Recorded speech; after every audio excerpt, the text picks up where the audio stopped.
KJ5PLM Mobile.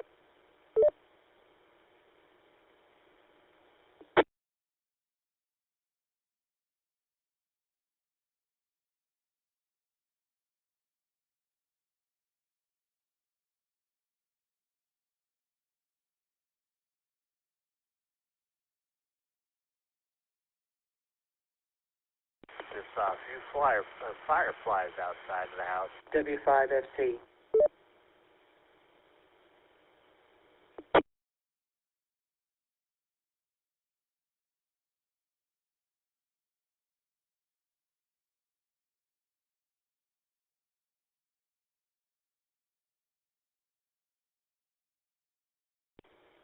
Afterglow Movie Net, Saturday, 10:30 p.m., W5FC.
KJ5PLM radio check over.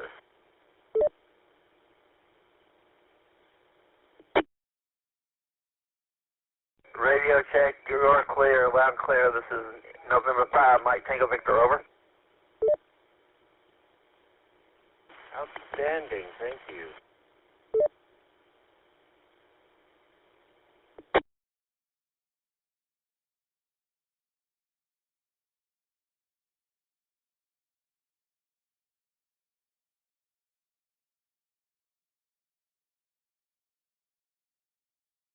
There's a cooker today. Too bad there's no rain in the schedule.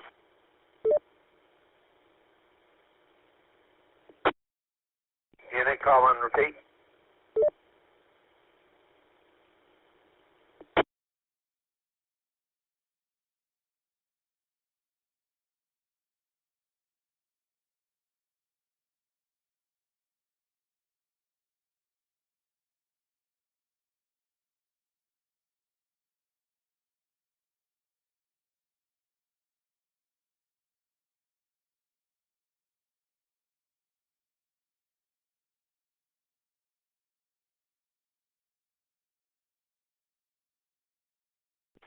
All right, you ham radio operators out there, I know a couple of you are on the air.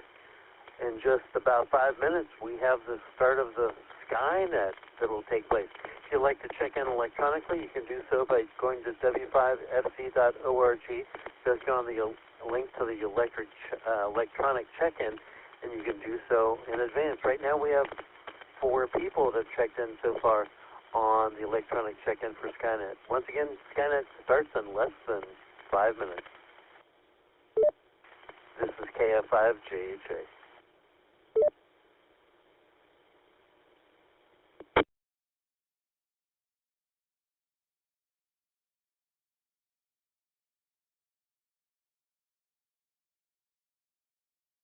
November 5, Mike Tango Victor, the net control for Skynet.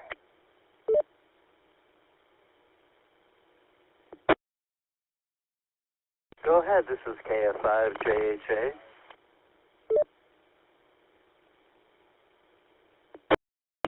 Net control, let me see if I can get this correct. I'm on there to getting the check-in, so stand by and see if you can get me. This is November 5, Mike Tango Victor to net control. I'm going to try to check in by electronically. Let me know if you see me on the list in 5MTV.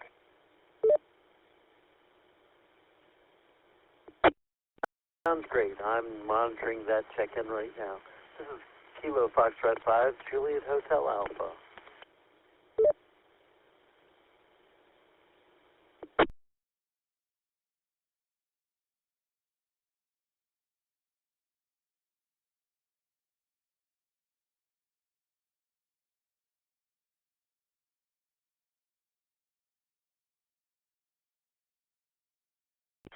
KJ5, PLM, I just checked in online.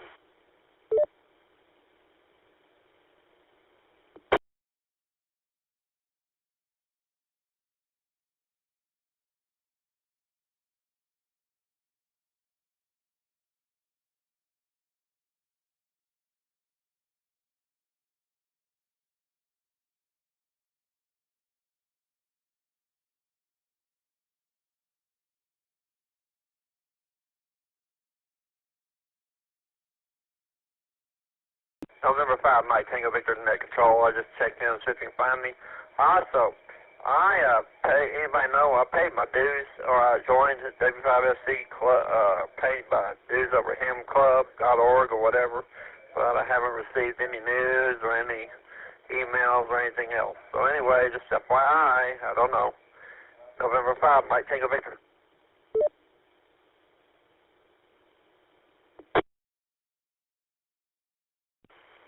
This is KF5JJ. Chad and Torrance, I've got you sitting there on the electronic check-in. Chad, I'm not sure why you haven't received anything, but be patient. It takes some time sometimes for volunteer organizations to do so. This is KF5JJ. We've got Skynet in less than 2 minutes starting.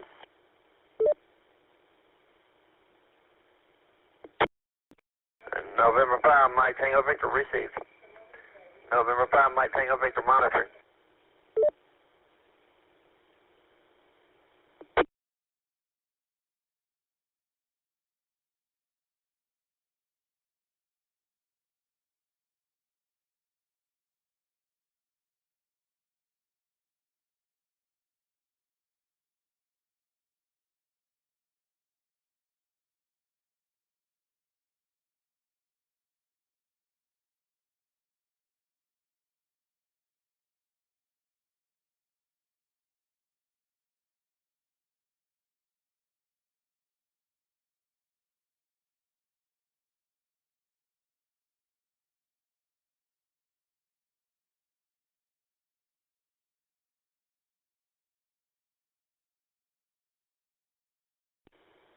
Mr. Chairman, I need to make myself very clear. If we uplink now, Skynet will be in control of your military. But you'll be in control of Skynet, right? That is correct, sir. Skynet.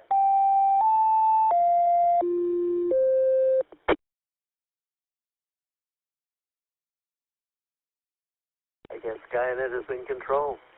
Does anyone need to use repeater before we begin the 9 p.m. Skynet?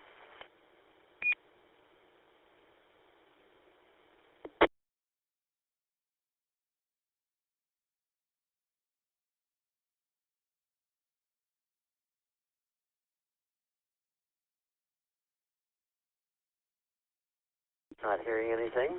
This is Kilo Foxtrot 5, Juliet Hotel Alpha. My name is Chaz.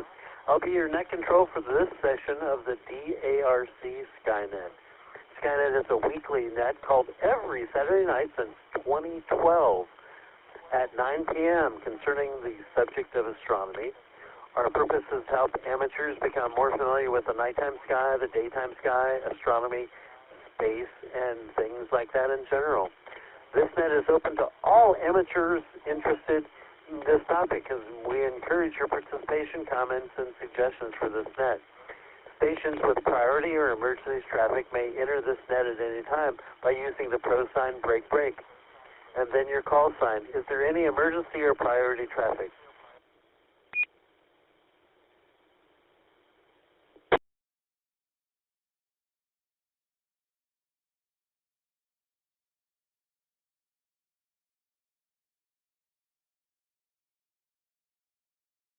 This is a directed net. Please do not transmit without direction from the net control. That would be me. And the stations are reminded to ID at the end of your transmission like this. This is KF5JJ.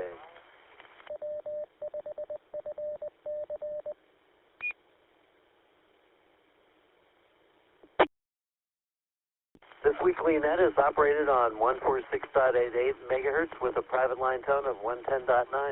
Check-ins via Echolink are also possible with a W5FC-R station ID or Echolink node 37247.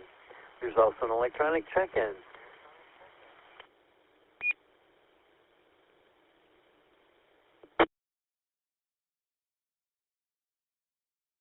Now, I believe we have 8 people that are signed on electronically. We'll talk about that in just a few moments.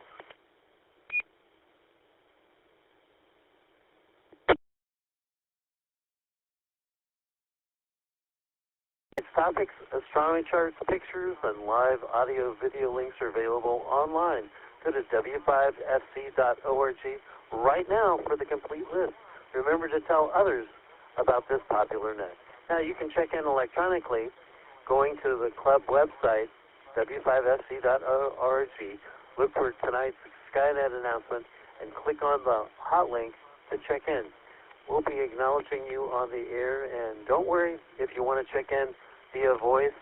We can continue to do that as well, also over the air, Echolink as well. All amateur radio operators are welcome. You need not be a member of any amateur radio club to participate. This net is divided into several different sections and 90 minutes long. These sections are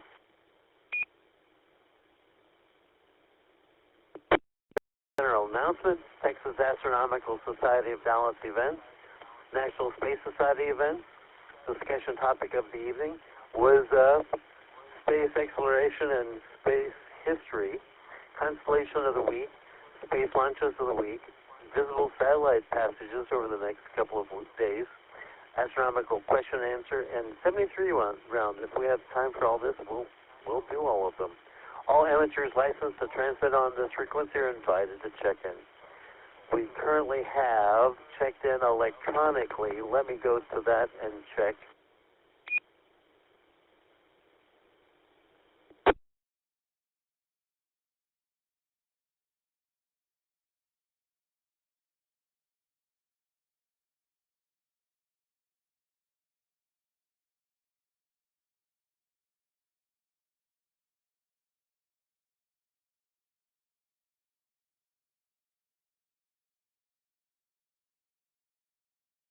Okay, we have the following people checked on electronically. We have 8 people so far checked in electronically. That would be Tom, KE5ICX. He's in Corpus Christi. We've got myself and Bob the Cat. We have Bill, N5DP. He's in Irving. We have NT5TM Tony. He's in East Dallas. KJ5PLM Torrance. He's in Plano. N5MTV Chad, you're in Garland. Dale, I think you're in Dallas as well. That would be N5LIG. And AB5DM Dustin, you're also in Dallas. Those are the ones I have electronically checked in so far.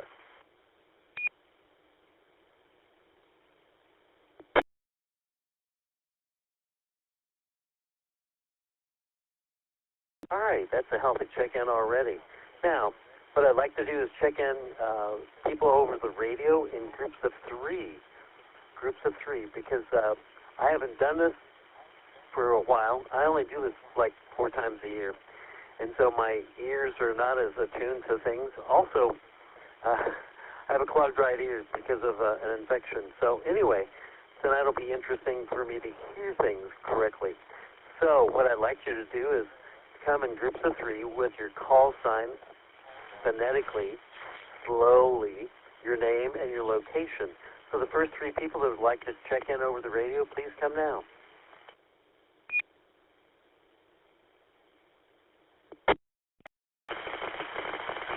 Kilo, Golf 5, Uniform, Foxtrot, Romeo.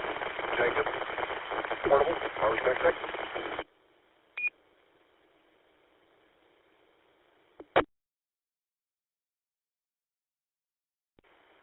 Kilo, India 5, Whiskey Tango, Joe in Lancaster.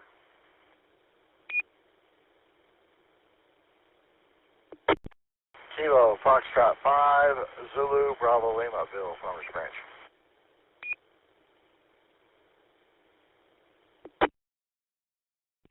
All right, I've got the first three, Jacob, Joe, and Bill. Jacob's in Farmers Branch, Joe's in Lancaster, and Bill, you're in Farmers Branch as well. All right, the next three people, please come now with your call sign phonetically and slowly, and your name and your location. Next three people, please.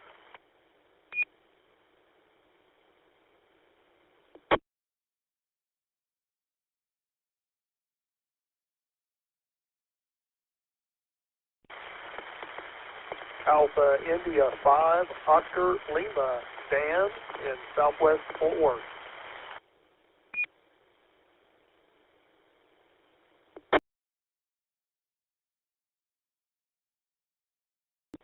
This is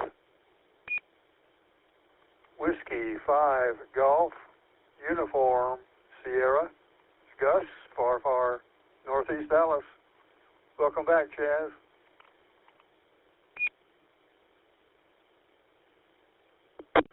This is Whiskey Bravo 4 Mike Foxtrot India WB4MFI Ted Dallas Low Power. Thank you. I've got the next three people signed in. Sam, you're in Southwest Fort Worth. Gus, it's good to be back. You're in northeast Dallas, far northeast Dallas. And Ted, it's always great to hear you. You are low power, but yet you are 5x5 here on the repeater. And you're in Dallas. All right, the next three people, please come now with your call sign, slowly, phonetically, your name, and your location.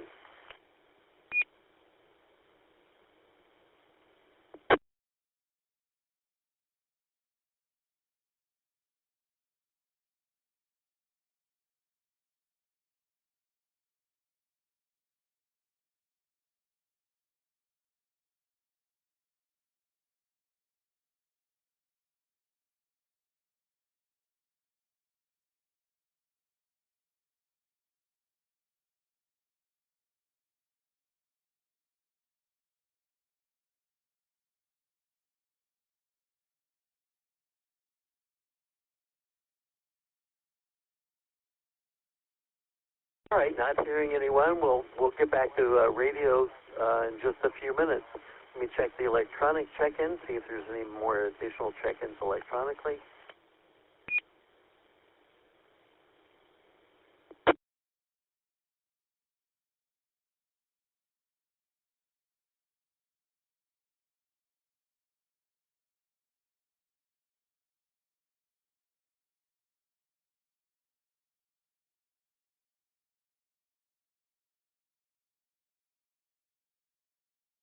We have another check-in electronically, N5FC. I thought it was OF, but maybe you've got a new call sign. Clay, Mesquite resident. That's my hometown as well, so a neighbor of mine. Those are the people that are checked in electronically. Let's go over to Echolink and see if there's anybody that would like to check in over on Echolink. I have somebody by the name of Ralph in KI5 in UK. Ralph, if you'd like to check in over voice, go ahead and do so over Echolink. I'll give you a few more moments since you're on Echolink.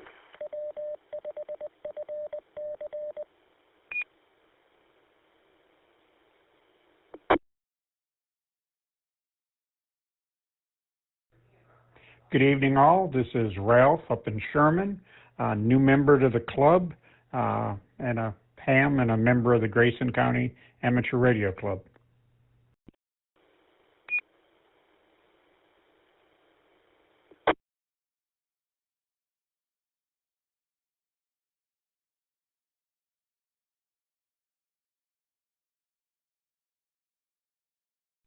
Good to hear you, Ralph. Okay, is there anyone over radio that would like to check in?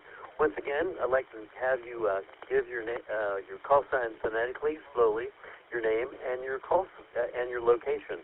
So, Call sign, phonetically, name, and location. Please come now if you'd like to check in over radio.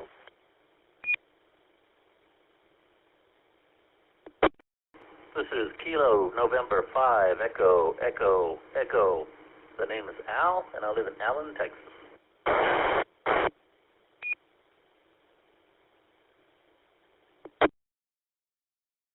This is Kilo, Juliet, 5, Quebec, Echo, India. My name is Patrick, and I live in Carrollton.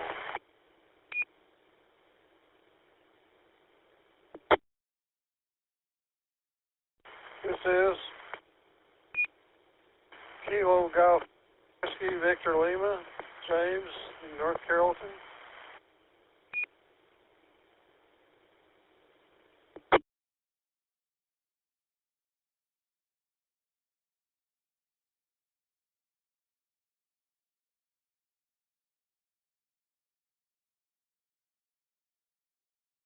All right, we have it double, but I think I've got most of it resolved. Patrick, I don't have all of your call sign. You're from Carrollton. Please, could you repeat your call sign?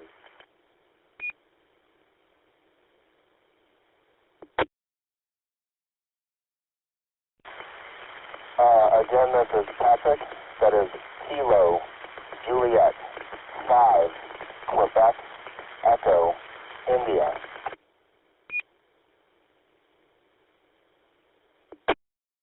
Patrick, thank you. Kilo, Juliet 5, Quebec, Echo, India. Thank you very much. James, I think I've got you all checked in, except could you repeat your call sign once again? I've got Kilo Golf, I think it's 5, Whiskey Victor Lima. Please repeat your call sign if you would, please, James. Kilo Golf 5, Whiskey Victor Lima.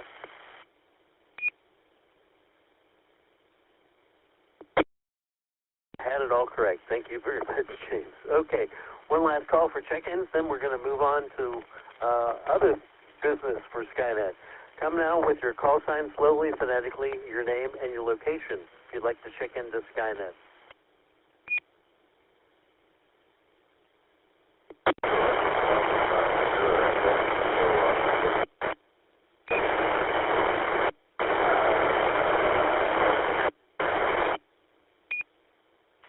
November Victor 5, Foxtrot, Virginia in Fort Worth.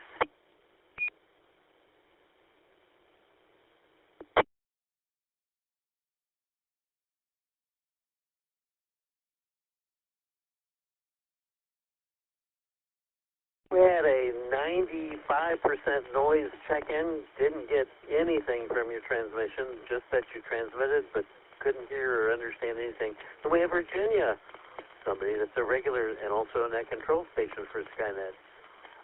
Virginia, nice to hear you. If the station that had a very fuzzy, noise-ridden check-in would like to try it again, please improve your position or increase your power and try it once again.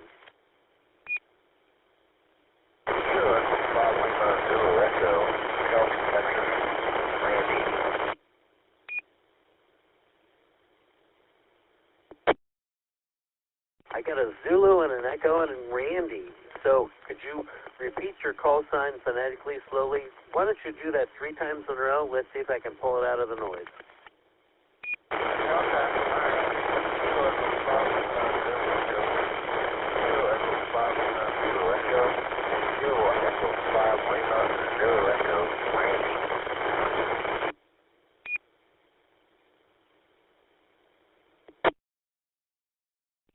Can someone else pull it out? I heard a Zulu Echo, but I didn't get anything else of the call sign. Randy, we're trying to pull you in.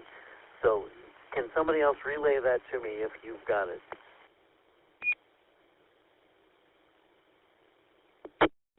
I think it's Lima Zulu Echo. This is M5MTV. I think it's either K5 or something like that. Lima Zulu Echo. This is November 5, Mike Tango Victor. That's correct. Echo 5, Lima Zulu Echo. Roger.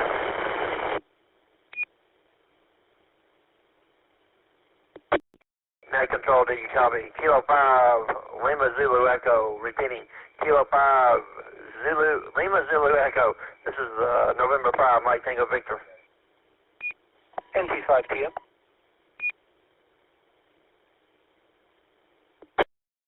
Tony, please go ahead.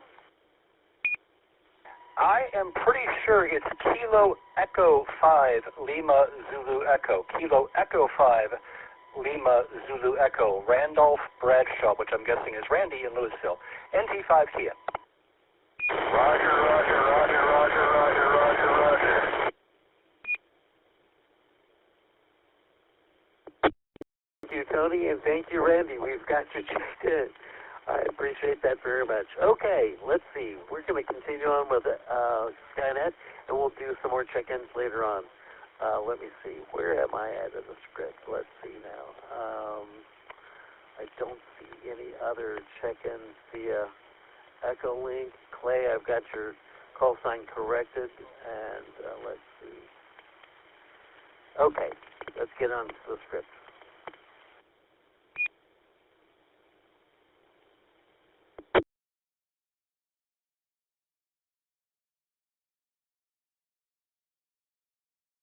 Do we have any general announcements for this evening's net? This can be ham, astronomy, space, or general interest of licensed hams. Come now with your call sign. You have a announcement.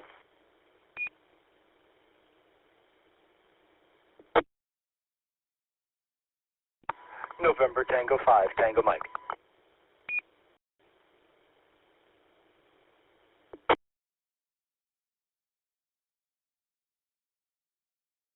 Tony, thanks so much for not disappointing us. Please go ahead with your announcement.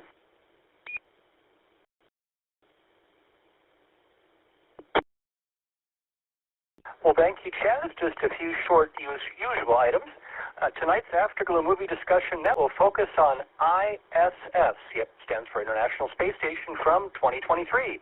This movie, so-called, is available for free on YouTube, which should tell you something about it. One noted critic, me, described it as physically and psychologically impossible. But, you know, maybe you found it fun. Maybe you'd rather talk about something else. Maybe you would just like to insult it. Or you could be the contrarian and explain why I'm wrong. All those opinions would be welcome. Join us tonight at 10:30 or 10:35 p.m. or so on this repeater for the Afterglow movie discussion.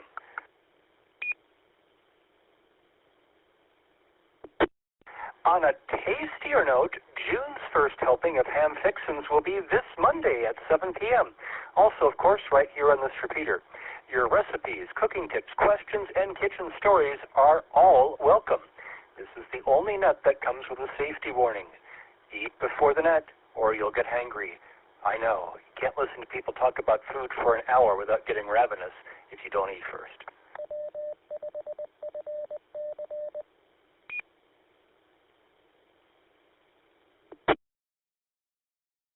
And finally, please don't forget that the next Dallas Amateur Radio Club meeting will be this Tuesday. Yep, this Tuesday, because Monday's the 1st and Tuesday's the 2nd. We'll be making our final field day plans with a board meeting at 6 p.m. and a general meeting at 7 p.m.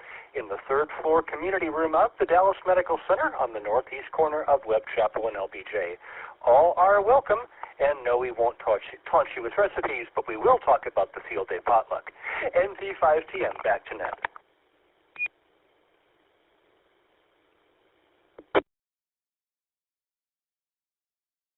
Thank you, Tony. We do have a lot of nets on this repeater, and if you'd like to get a list of those nets, go to W5FC.org. Let me give you a sampling of that. I have an amateur radio satellite net. We also have, there's also one not just on this repeater, but also on the Irving net as well. On the Irving repeater, I should say. Yep, Ham Fixins is on, I believe, the 1st and 3rd Monday of each month. Emergency Communications 101 is on here.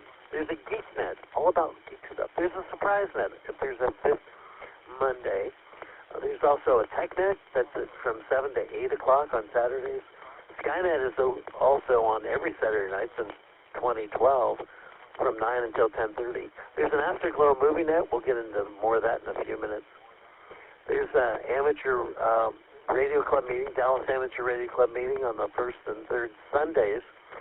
There's ARRL Net, Traffic Net System Training that happens every night at 6:30 here on this repeater, and there's another one in Irving, I believe it. I'm not sure when it is, but you can look that up. Okay, let's see now. There is a Afterglow movie after Skynet tonight that starts plus or minus around 10:30. We have an expert that could give us even a better overview than Tony did. His name is Tom, KE5ICX. The net is all yours. Please tell us about the Afterglow movie.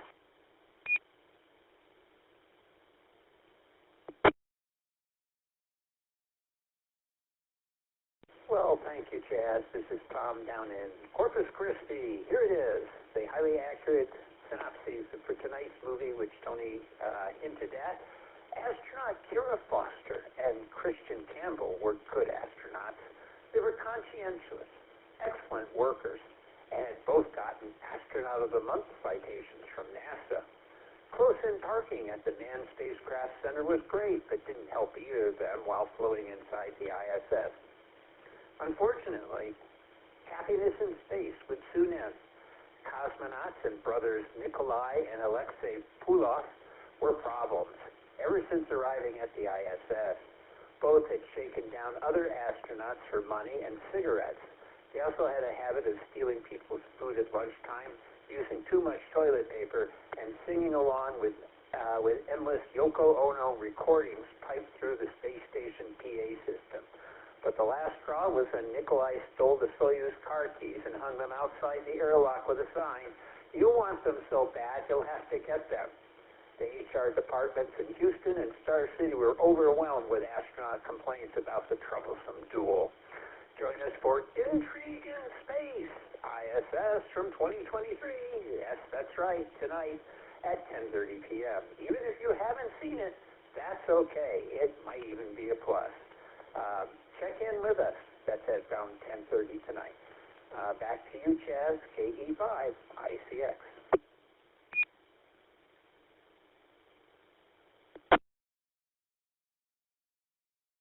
Thank you, Tom. I might have to listen in on Afterglow tonight, because I like the I.S.S. I like to watch it fly overhead. Oh, this is a different thing. Yeah, but it's something you can visibly do, isn't it? All right, the next segment is about the Texas Astronomical Society of Dallas. I have to call on myself to do that. On June the 26th, 2026, is the next Texas Astronomical Society of Dallas Club meeting. The meeting will be held at 7:30 p.m. in person at the University of Texas at Dallas. That's on Campbell Road. There's also a Zoom component for members. The featured speaker, I'm not sure who that's going to be. We'll have to get back with you on that. Now, the Texas Astronomical Society of Dallas also hosts Saturday night public observing sessions in this area. Skynet was picked to be on Saturday night, so there could be an opportunity for live reports from the Texas Astronomical Society of Dallas public observing sessions. On the 5th Saturday of the month, that would be tonight, there are no scheduled public observing sessions.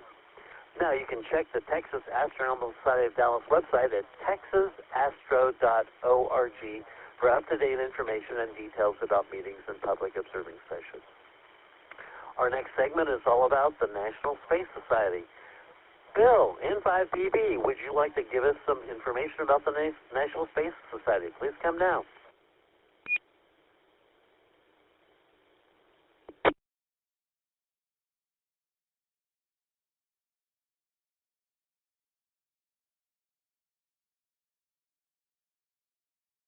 I'm sorry, wrong repeater.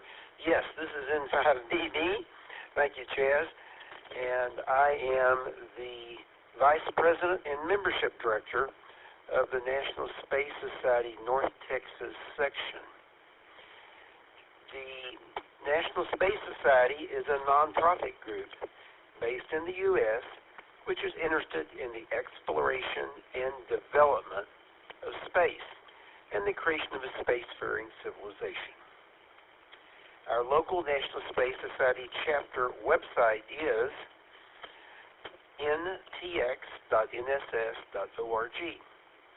Our group also has an active Facebook page, Just type National Space Society of North Texas into the search box. The North Texas chapter of the National Space Society meets at 3:30 p.m. on the second Sunday afternoon of each month at Spring Creek Barbecue on Highway 183 in Irving. Our next chapter meeting will be on Sunday, June the 14th. The topic will be the Orion capsule and the launch abort system by Ernest Levert, who is a retired Lockheed Fellow. On the last Friday evening of each month, from 6 to 8 p.m., the National Space Society of North Texas chapter sponsors a social event called Space Rendezvous at Cheddar's Restaurant, 700 West Highway 635 in Irving. You do not need to be a member of any organization to attend. 7 people attended the May event last night. The next Space Rendezvous will be held on Friday evening, June 26th. That's June the 26th, always the last Friday of the month. And it will be every last Friday of the month this year except for December, because that's Christmas Day.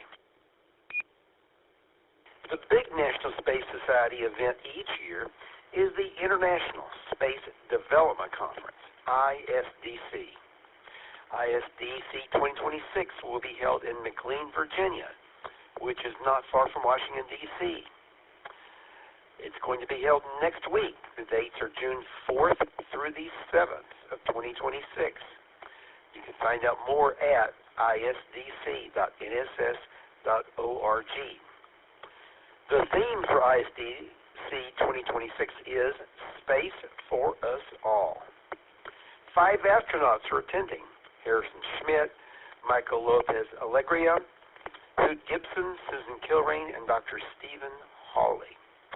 And I will be there. I am driving all the way up there to Washington, D.C., starting tomorrow. If you have any questions about the National Space Society, please contact Bill, N5BB, at his QRZ listed email address or at space@byrom.net.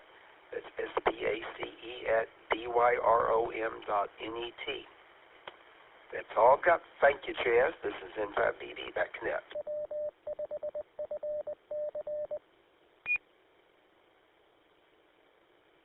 Thank you, Bill. Have a safe drive to D.C. I just got back from a trip to Lockbourne, Ohio. Yep, I stayed in the Commerce Street Bed and Breakfast in downtown Lockbourne, Ohio. That was fun. Anyway, let's see now. This is KF5JJ, and this is Skynet. Slide Master. Our Slide Master is Tom. If you're using the video version of Skynet, you can go to that link if you want to w5fc.org. And there's a YouTube video version of this going on, and you can see the pretty pictures and stuff that we have, in addition to the words that we're speaking over the radio and on Echolink and other places as well. So Slide Master, slide number 2. You have probably heard of, it's featured speaker, featured topic for tonight. That's what I should tell you. That's the segment we're on. You've probably heard of a hunter's moon, or a wolf moon, or a pink moon, or maybe even a blood moon. Most of these refer to a type of full moon, depending on the month in which it appears. If you're looking at the video version, I've got 12 months and some of the names associated with each one of the 12 months. The blood moon actually refers to the blood red color of a total lunar eclipse. Slide Master, slide number 3.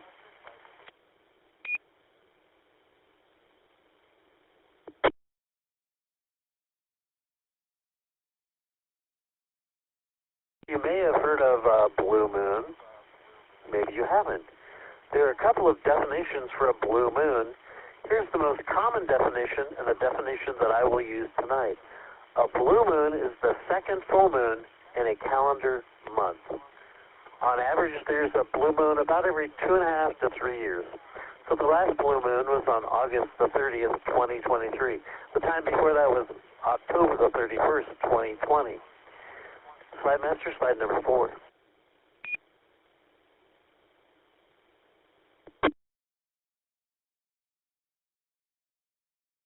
Now, why is it called a blue moon? One explanation is that when you stare at orange embers of a fire, campfire, or whatever fire that you're outside looking at, and then look at a full moon, you will see a full moon as blue in color, which is the negative after image.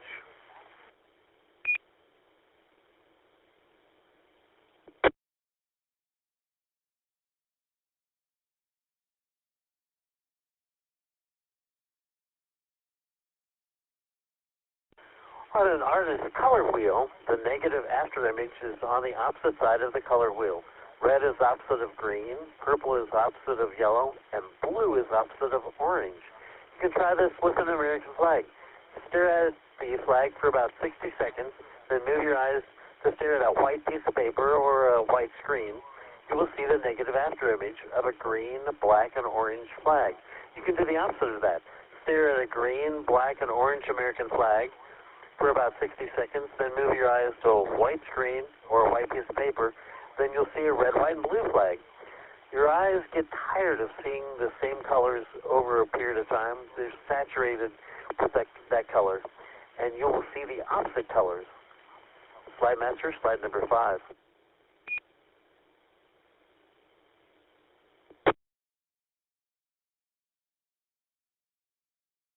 Now, talking about a blue moon. Well, on May the 1st at 12:23 p.m. was the last full moon, and tomorrow, May 31st, 2026 at 3:45 a.m., there will be another full moon, which makes the second full moon of the month. So tomorrow's full moon is a blue moon. Slide master, slide number 6, please.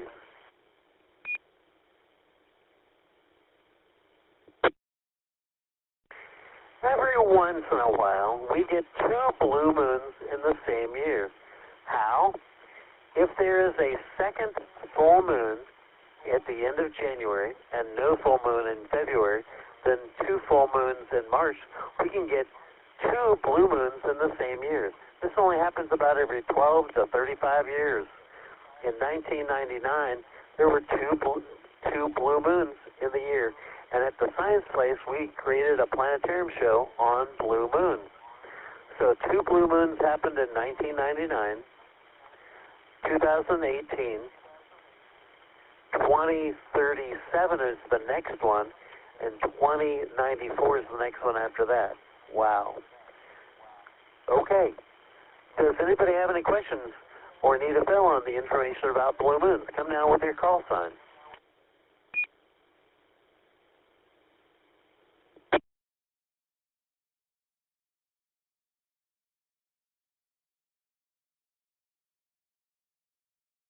What's really funny is that Channel 4 meteorologist was covering blue moons at the same time as I was talking about blue moons on this repeater. That's really funny. Okay. So the next segment is on What's Up, but before we do that, do we have anybody on radio that would like to check in? Please come now with your call sign, slowly, phonetically, your name and your location if you'd like to check in.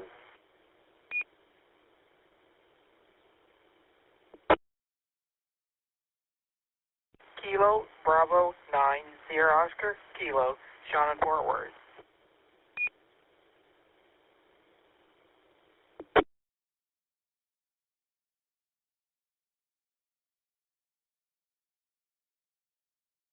John, I'm sorry, I picked up my pen too slowly. Could you please repeat your call sign?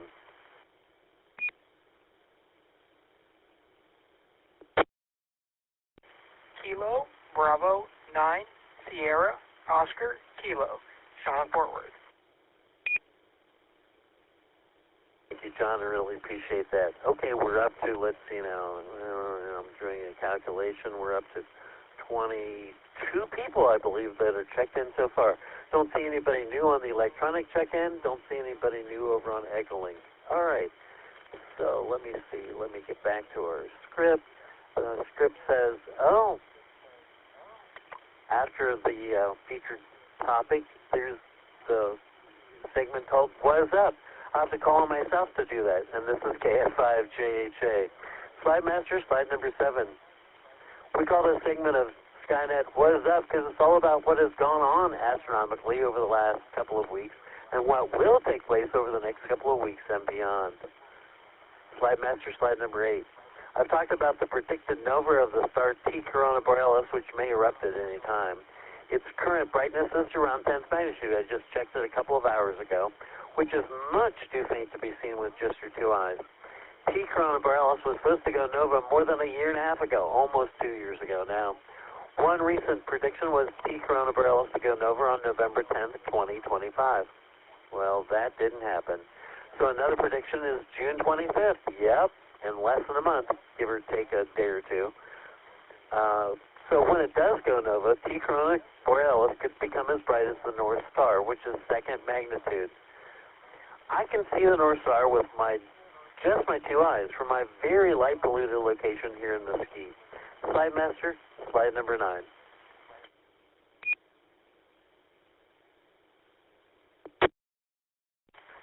This image of the sun, if you're looking at the video version, was taken today, May the 30th.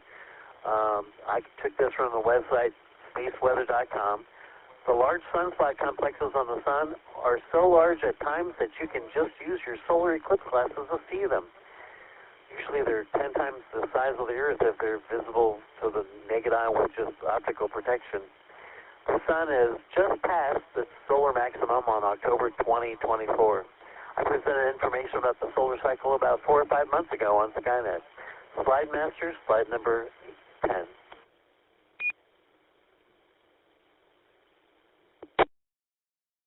The first quarter moon was on May the 23rd, so the current phase of the moon is a waxing gibbous, at least for another day or so. Full moon is tomorrow, May 31st. On May 31st, the moon is also at apogee, which is a point in the moon's orbit that is furthest from the Earth at a distance of 406,366 kilometers. On June the 8th is the third quarter moon. On June the 14th is the new moon. Also on June 14th is the moon is at perigee, which is a point in the moon's orbit that is closest to the Earth at a distance of 357,197 kilometers. Slide master, slide number 11.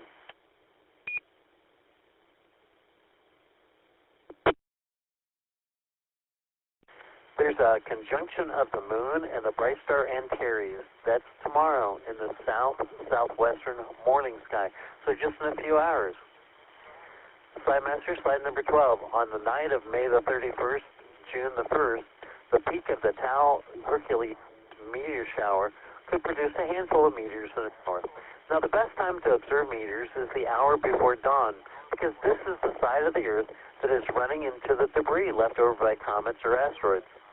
If you want to get more information about meteors and meteor showers, you can go to the International Meteor Organization at IMO.net or the American Meteor Society at AMSmeteors.org. Slide master, slide number 13.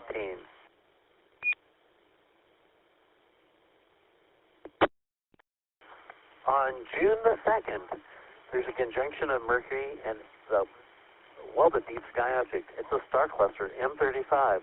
In the evening, west-northwestern sky. That's in the constellation of Gemini, the twins. It's at the foot of Castor. Yep, it's a great thing to look at with just binoculars if you want to. Slide master, slide number 14. June the 5th is the conjunction of the moon and the planet Pluto in the southeastern morning sky.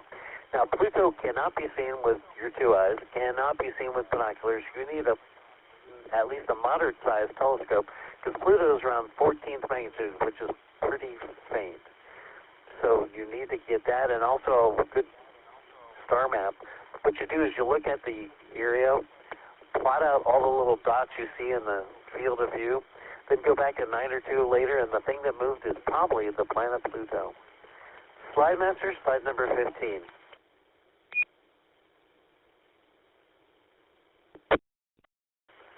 On June the 7th, there's a conjunction of Venus and Jupiter and Pollux in a west-northwestern evening sky. Yep, Venus is that bright thing over in the western evening sky, and above that is Jupiter, which is also bright, but not as bright as Venus is. Slide master, slide number 16.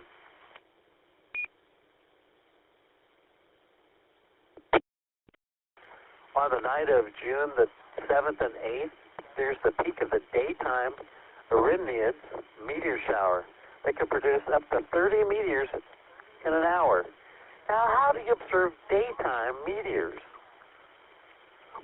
If you want to get more information about that, you go to the website imo.net, which is the International Meteor Organization, or amsmeteors.org, which is the American Meteor Society. How do you do that? By using radio. Hey, if you're listening to this, you probably have a radio that would work. Isn't that interesting? Radio to observe daytime meteors. Interesting. Slide master, slide number 17.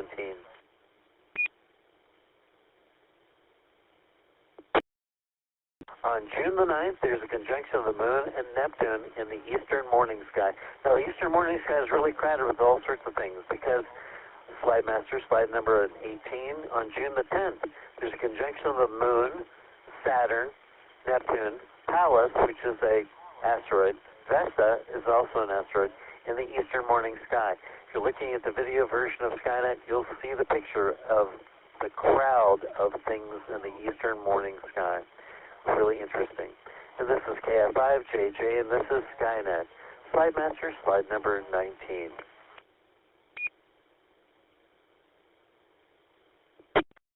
Now, do any of you out there in Radio Land have a question, or maybe you need a fill on the information, or maybe you just have a general astronomy question? My degree's in astrophysics, so I might be able to answer your question, or maybe someone else here on the net could answer your question. Come down with your call sign if you have a question or need a fill.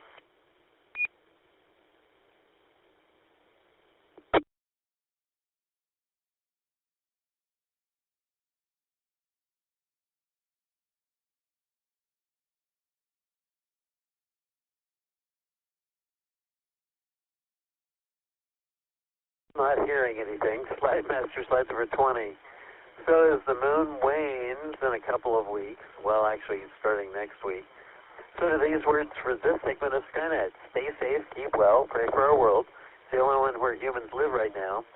And until next segment, actually I'll be doing one more segment on Skynet in a few minutes. Keep looking up so you know what's up.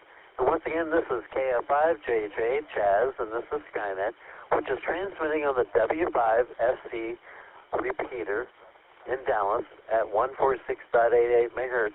Skynet is also available, remember, on Echolink and YouTube. Okay, let's see now. The next segment on Skynet is space exploration and space history. W5GUS. I love your call sign, Gus, because it's your name as well. Please come now. The net is yours.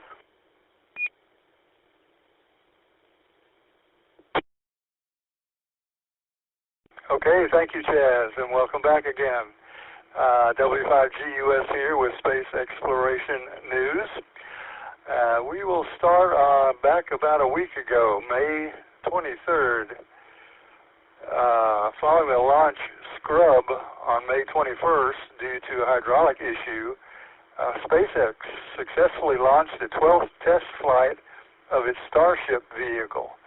The mission featured the first flight of the version 3 design and included a spectacular return to launch site maneuver for the Super Heavy booster.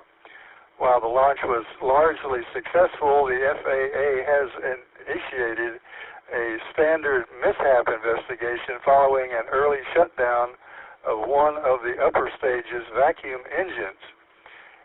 Despite this anomaly, that is, the mission demonstrated significant progress in Starship's rapid reusability and heavy lift capabilities.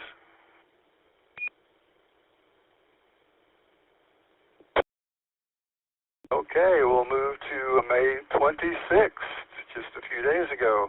NASA Administrator Jared Isaacman announced a massive $20 billion initiative aimed at establishing a permanent human space presence at the lunar South Pole, called Moonbase 1. In a significant shift toward commercial partnerships, Blue Origin was selected to lead the first 3 uncrewed cargo missions to the Shackleton de Gerlache Ridge. Additionally, NASA awarded contracts to Astrolab and Lunar Outpost to develop the next generation of lunar terrain vehicles, or LTVs. This strategy emphasizes a sustainable architecture that will eventually support year-round habitation and scientific research on the moon's surface.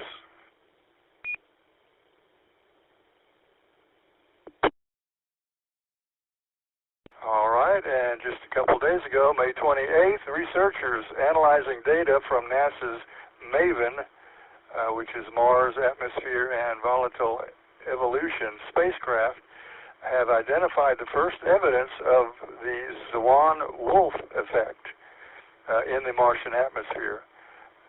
That phenomena occurs when intense solar winds physically compress and squeeze a planet's atmosphere, a process previously thought to be limited to planets with strong global magnetic fields. This discovery is crucial for understanding how solar activity strips away atmospheric gases from unmagnetized worlds like Mars and Venus over billions of years. The findings will help scientists refine models of planetary evolution and the history of water on Mars.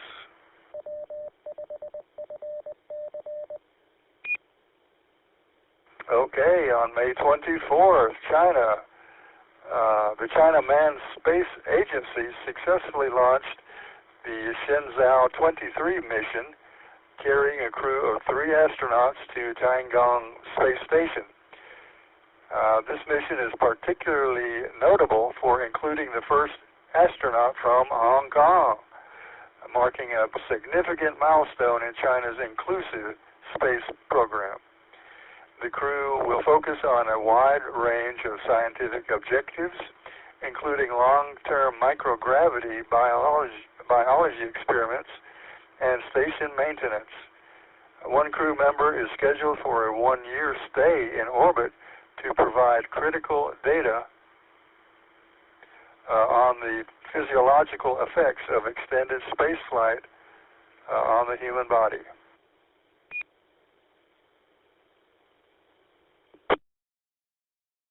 Also, May 26th, a new study published by scientists from the Max Planck Institute suggested that a massive dust-filled ring just outside Jupiter's orbit functioned as a planetesimal factory during the early stages of solar system formation. This ring acted as a nursery for small rocky bodies, explaining why meteorites found on Earth today have such diverse and distinct chemical compositions. The research indicates that Jupiter's immense gravity played a primary role in trapping this dust and facilitating the growth of early planets and asteroids. These findings offer a more detailed look at the chaotic environment that existed before the solar system settled into its current configuration.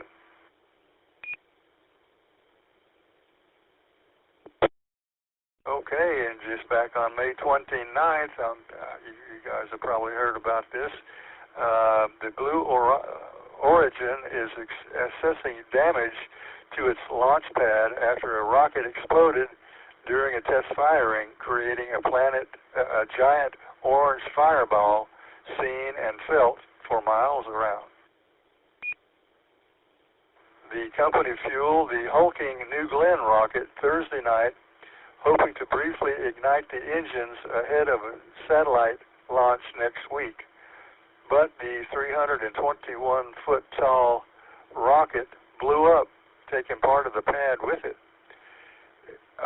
Aerial views the next day revealed heaps of crumpled structures on the ground with just one tower and a water tank still standing. Emergency officials warned the public to avoid any wreckage that might wash ashore and to instead call 911. There were no reported deaths or injuries.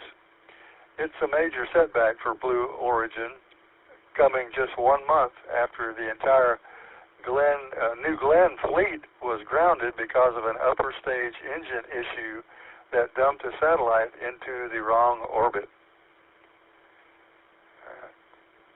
All right. Let's move on to space-related birthdays. Got a few of them this week. Astronaut Sally Ride was born on May 26, 1951. First American woman in space, flying aboard the Space Shuttle Challenger. She later became a professor of physics and a champion for science education. Okay, May 28th, Paul Scully Power, who's a ham, WA4SIR, was born. He was the first Australian-born astronaut and the first to fly in space with a beard.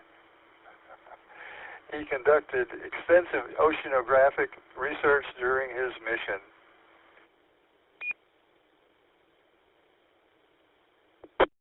Okay, May 30th, 1934, Alex Leonov was born.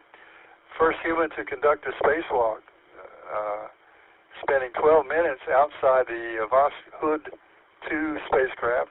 He later commanded the Soviet crew during the historic Apollo-Soyuz test project.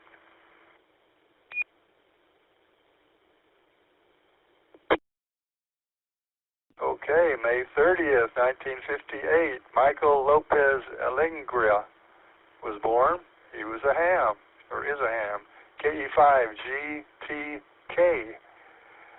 Holds the record for the most spacewalks by an American and commanded the first all-private mission to the I.S.S. He's a veteran of 4 NASA missions and 1 commercial flight.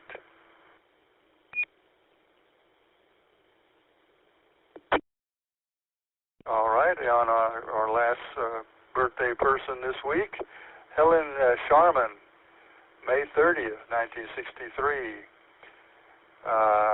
First British astronaut was a ham, GB1MIR. First British astronaut visiting the Mir space station after winning a nationwide competition. She conducted numerous medical and agricultural experiments during her 8-day mission. May 30th, 1963, Helen Sharman. All right, now this week in space history, Scott Carpenter became the second American to orbit the Earth during the 4th crewed flight of Project Mercury. This was May 24th, 1962. May 24th, 62. The mission focused heavily on scientific observation, including the study of liquid behavior in microgravity and the capture of high-quality photographs of the planet. Despite a navigation error that led to splashdown 250 miles off course, the mission was hailed as a major success for American space science. Carpenter's spacecraft, which was called Aurora 7, proved that humans can perform complex scientific tasks while in orbit. This mission helped pave the way for the longer duration flights of the subsequent Gemini and Apollo programs.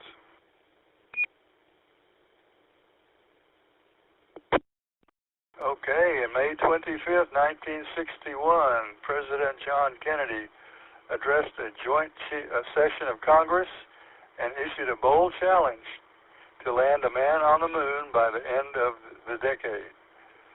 This historic speech officially initiated the Apollo program and shifted the focus of the Cold War space race toward lunar exploration. Kennedy argued that the United States must take a leading role in space achievement to maintain its international prestige and technological edge. The speech mobilized unprecedented national resources and led to the creation of Saturn V rocket and the Apollo spacecraft. Decades later, it remains one of the most influential moments in the history of human exploration of space.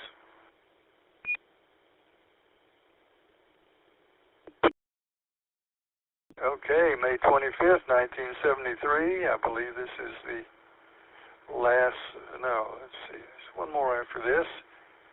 Skylab 2 launched May 25th, 1973. The first crewed mission to Skylab, the U.S. first space station, launched with astronaut Pete Conrad, Joseph Kerwin, and Paul Weitz. The mission was critical because the station had been severely damaged during its uncrewed launch 10 days earlier. The crew performed heroic space surgery, deploying a makeshift parasol to cool the station and freeing a jammed solar wing during a spacewalk. Their success saved the Skylab program and proved that humans could perform complex repairs also in the vacuum of space. The mission lasted 28 days, setting a new record for human endurance at that time, May 25th, 1973.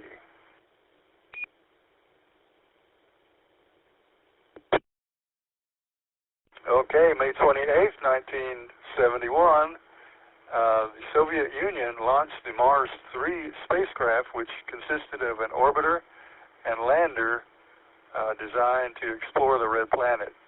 In December 1971, the lander became the first human-made object to achieve a soft landing on the Martian surface. Unfortunately, it stopped transmitting data just 20 seconds after landing, possibly due to a massive dust storm occurring at that time. Despite the technical failure, the mission provided valuable data about the Martian atmosphere and surface conditions. It represented a major technological achievement for the Soviet space program during a period of intense international competition.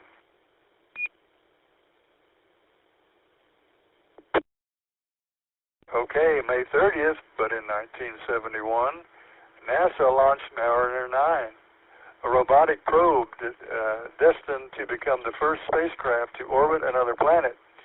When it arrived at Mars in November of '71, it encountered a global dust storm that completely obscured the surface from view. The mission team successfully waited for the dust to settle, allowing Mariner 9 to map 70% of the planet's surface in unprecedented detail. The probe discovered the massive Valles-Marineris canyon system and the Olympus Mons volcano, the largest in the solar system. Its findings fundamentally changed our understanding of Mars and laid the groundwork for all future exploration of the planet.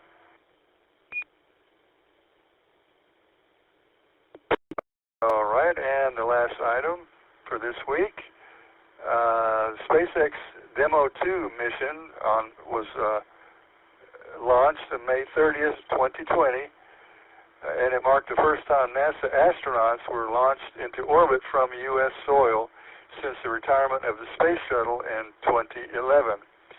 Astronauts Doug Hurley, Bob Becken, and flew aboard the Crew Dragon spacecraft, which was launched by Falcon 9 rocket from the Kennedy Space Center. Its mission was the final flight test for the SpaceX Crew Transportation System to be certified by NASA for operational missions to and from the I.S.S. Its success signaled the beginning of a new era of commercial spaceflight, with NASA relying on private partners for low Earth orbit transportation. The mission also demonstrated the viability of reusable rocket technology for crewed space exploration. And that is the last item for this week, so we will pass it back to Chaz for Miss Carolyn's Constellation of the Week and some good jokes. Back to you, Chaz, W5GUF.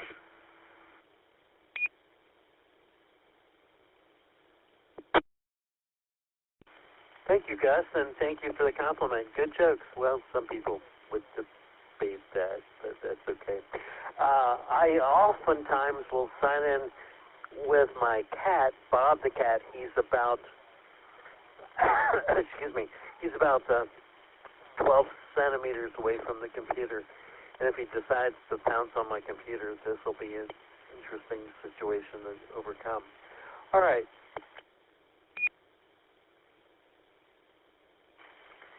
Okay, once again, this is KF5JHA, Chaz. Ms. Carolyn's Constellation of the Week is the next segment. Slide Master, slide number 21. Ms. Carolyn's Constellation of the Week is named in honor of Silent Key, Carolyn KC50ZT. Carolyn contributed to Skynet each week from its beginning in 2012. Yep, Skynet's been going on for 15 years. There you go. Until May of 2019 with a detailed look at one particular constellation each week. Since there are about 52 easily visible constellations seen in Texas throughout the year out of the 88 total number of constellations, so Ms. Carolyn covered the entire sky as seen over Texas in a year. And in her honor, we've continued that tradition of a constellation per week and named this segment after her. Ms. Carolyn's Constellation of the Week this week is Virgo, the Maiden. Slide Master, slide number 22. One of the most important parts of Skynet, the jokes of the week.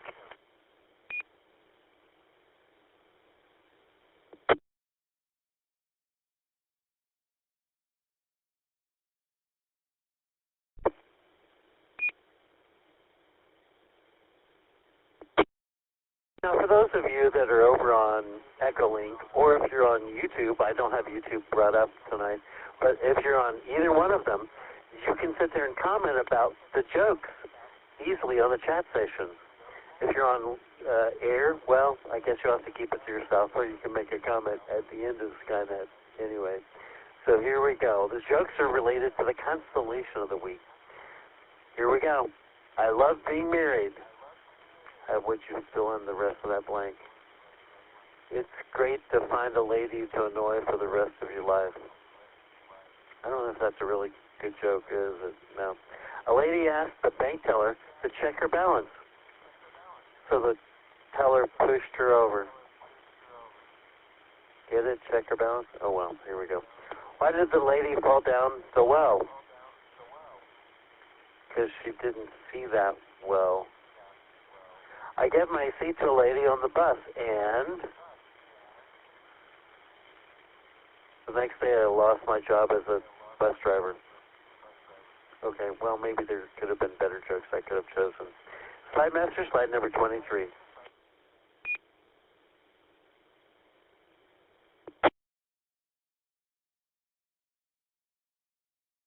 The constellation of Virgo can be easily found by using the Big Dipper. Follow the arc of the handle of the Big Dipper to the star called Arcturus in the constellation of Boötes. Then continue the arc to spy on the star Spica. Spica is the brightest star in the constellation of Virgo. I'm not going to talk about Spica because Virgo is famous for its galaxies. Virgo has so many galaxies that I could spend a couple of hours describing just a few of them. But we don't have that kind of time on Skynet. So here we go. Slide Master, slide number 24.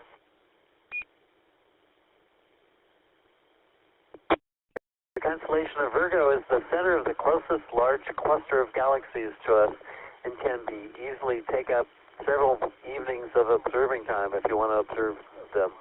If you're looking at the video version of Skynet, then all the little red ellipses that you see are galaxies. Those are just the brighter ones. There are thousands of galaxies in this area, and in some cases it's difficult to move a whole telescopic field of view without seeing several galaxies. A good star atlas is a must in the region for identifying the galaxies visible in a telescope of moderate aperture. While I'm going to describe a few of them, it'll be the brighter members that I'll talk about. I encourage all of you to try navigating this area with even a pair of binoculars. That would work. It would be hard not to improve your observing skills by meeting this challenge head on. That's what I had to do. I was, well, kind of shy looking at this area for quite a few years, but now I look at it on a regular basis and say, oh, that's that one, and that's that one. We'll talk about some of those that ones in a few minutes. Slide Master, slide number 25.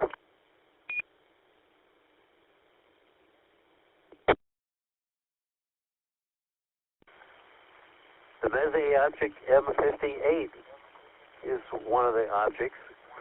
dimensions of about 5 minutes by 2 minutes. This is one of the larger spiral galaxies in the region. It is a spindle-shaped and oriented northeast to southwest. It is broadly concentrated center.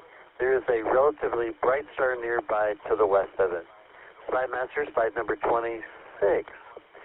M61 is a galaxy that is face-on spiral about 4 minutes by 6 minutes, oriented north-northeast to south-southwest. It is fairly even in brightness, except for a stellar nucleus and some faint modelings in the eastern and western sides.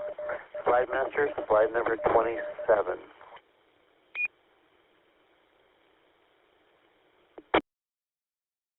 Messier objects M84 and M86 are relatively bright galaxies that are very similar in appearance and are visible in the same low-powered field of view in a telescope. They are both considered spiral galaxies with no visible arms. M84 is round, about 3 minutes in diameter, and it's a large 1 minute diameter and a stellar nucleus.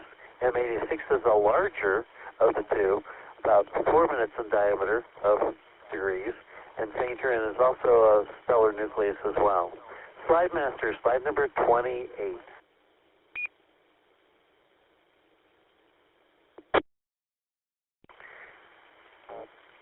Messier object M87 is a very bright galaxy, about 4 minutes in diameter, and a large core and non-stellar nucleus. It is an elliptical galaxy, which are usually the largest galaxies that we can find. And slide master, slide number 29. M104 is the Sombrero galaxy. We've also saved this best one for last. This is one of the finest showpiece objects in the entire sky. This beautiful edge-on galaxy is 10 minutes by 2 minutes in size, oriented east to west. It has an obvious center bulge and a distinct dark lane running through the length of the galaxy.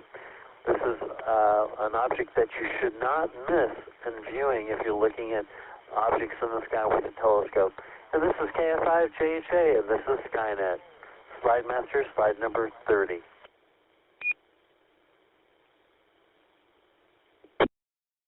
There are a lot more astronomical leak observing program objects in the constellation of Virgo, the Maiden.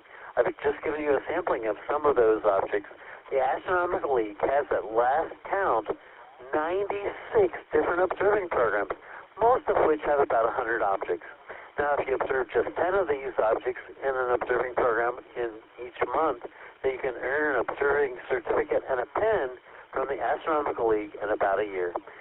Slide master, slide number 31, and that is Miss Carolyn's Constellation of the Week, Virgo, the Maiden.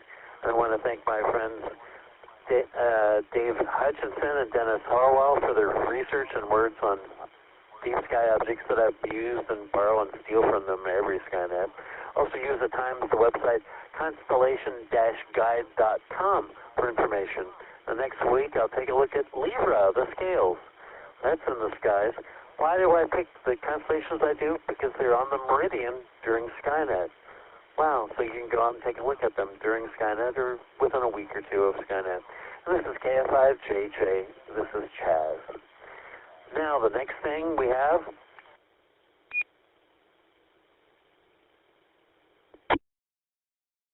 we're going to combine the two together because the same person does both of them. Space launches for the week and also visible satellite passages for the week. Well, I'm going to call on Tom, KE5ICX. He's our expert in that area because he talks about it every week. Tom, that is all yours.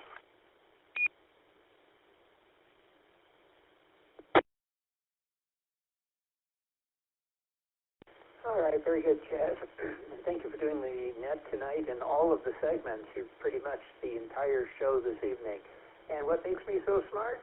Two websites. The first one, spaceflightnow.com, and then I'll tell you about the other one in just a little bit, because you can look this all up as well. Launch schedule is available, and nearly every one of these launches is televised, streamed to the internet, so you can practically stream or find a stream every day, sometimes a couple of times a day. I just watched one this morning. At any rate, we have June 3rd, a Falcon 9 Starlink 10-43 launch. This will be from Cape Canaveral, SLC 40. This will be V2 mini-optimized satellites that are going into low Earth orbit. Then we have June 3rd, Falcon 9 launch, Starlink 1747.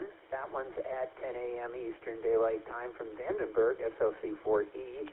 24 V2 satellites being launched into low Earth orbit. And return of the first stage. June 8th, Falcon 9, Starlink 10-35, SLC-40 at Cape Canaveral. 29 Starlink V2 mini-optimized satellites. First stage will return to the drone ship A Shortfall of Gravitas. June 9th, 10th will be something different, H330 Morphological Tester. This is a new one for us. This will be on overnight between June 9th and 10th. This is launching from the Tanegashima Space Center. This is in Japan. An H3 launch vehicle, a rocket developed through a partnering between Mitsubishi Heavy Industries and JAXA, will launch 6 small sub-satellites. They're called Petrel, Stars X, Burrow 22, Vertex, Horn L, and Horn R. JAXA says the rocket is equipped with a payload VEP-5 for rocket performance confirmation to demonstrate the flight of H3 rocket 30 form. I guess this is a special derivative of their venerable H3 rocket. June 10th, Falcon 9, Starlink 17-44 from SLC-4E at Vandenberg. More of the 24 satellite V2 mini-optimized satellites in low Earth orbit. First stage will return for the 10th time on the drone ship I Still Love You. Global Master 2R, launch 1. This will be from SLC-40 at Cape Canaveral. The Leo 4 satellite will go into low Earth orbits. First 2 launches that constitute a replenishment of the Leo 4 fleet. Nearly 8.5 minutes after launch, Falcon 9 first stage booster will return for the 12th time, landing on the Shortfall of Gravitas in the Atlantic Ocean. And that's it for those. Visible satellite passages, we had a ton of them last week. This week, not so much. The International Space Station does not have any actual really good passes coming up, unfortunately. But we do have a few for Tiangong. That's the Chinese space station with 3 tachyonauts on board. We have, looks like tomorrow, May 31st, minus 1.8 magnitude brightness. This would be at 2200 our time. This is all based in Dallas. It will get to its highest point at 54 degrees at 22:04 in the evening, and it will fall into shadow at 46 degrees. So it'll get a little over halfway through the sky and then vanish. June 1st, minus 2.0 magnitude at 21:02 in the evening out of the west-northwest.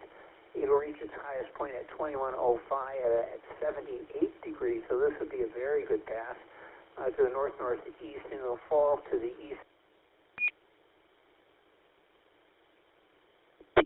Gotten much larger. It's about 4 times the size it was just a couple of years ago.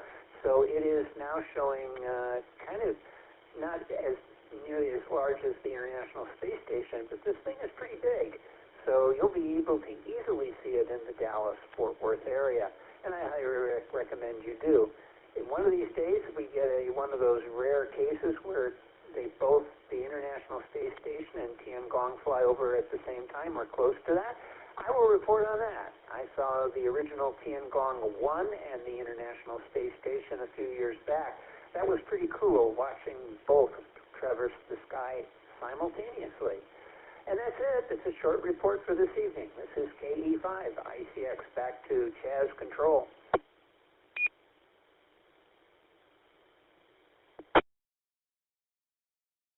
Am I controlling the horizontal and vertical? This is KF5JJ Chaz. All right, thank you so much, Tom. You know, we have on occasion been able to see the I.S.S. during Skynet, and we've done a pause in Skynet to have everyone go outside and look up if it's clear.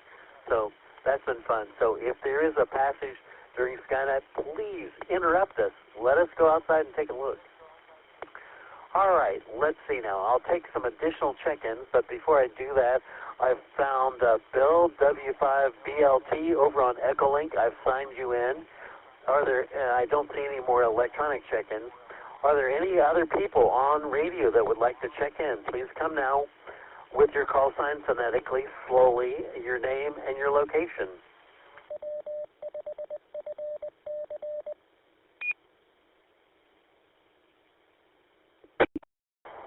Kilo India 6, Sierra Oscar Oscar, eastbound 30, downtown Dallas, passing mile marker 41.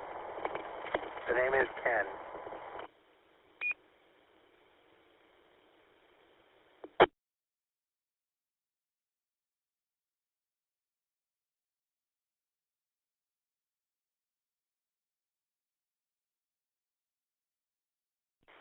Well, Ken, we thank you for traversing the Dallas area. You are actually check-in number 25.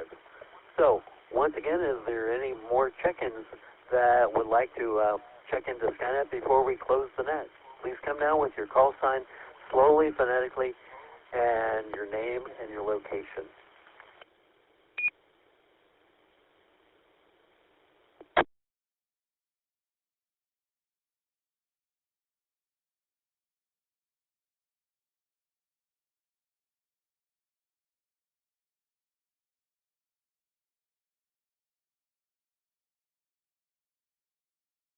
All right, before I close the net, are there any last-minute questions or comments that people would like to make about the Skynet? Any questions or comments? Please come down with a call sign if you'd like to make ask a question or make a comment.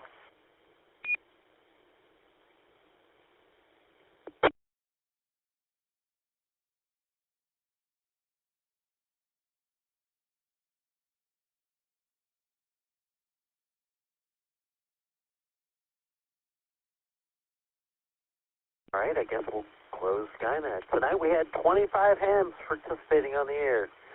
That's including me. Thank you for all who checked in at this evening.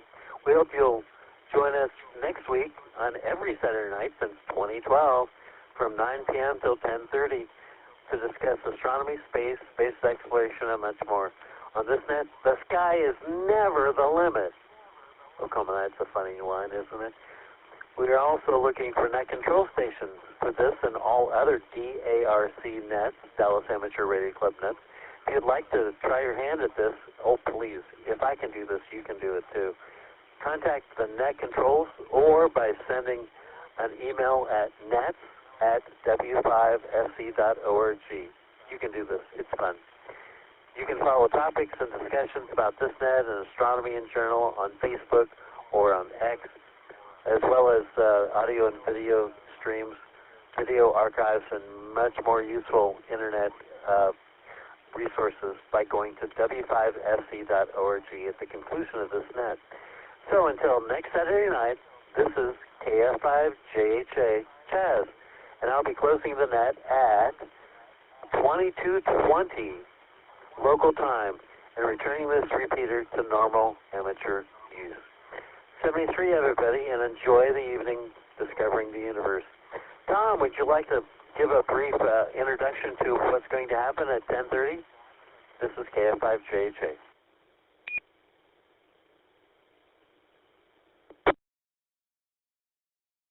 Yes, Chaz, I'll do exactly that. Yes, come back in 10 minutes. 10 minutes, you get extra time. Go make some popcorn in the microwave. In fact, make 2 bowls because you got time to do it. And we'll be back at 10:30 sharp to talk about the movie I.S.S., the International Space Station, at 2023. From 2023 at 10:30. We'll get that right.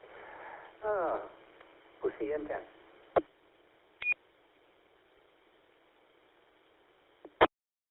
NT5 PM from M5MTV.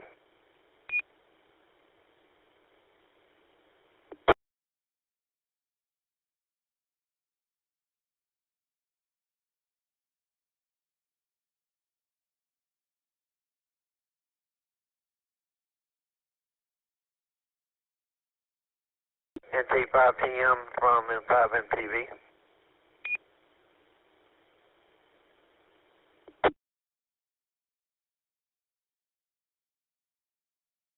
Station not read, M5MTV clear.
K5 EV.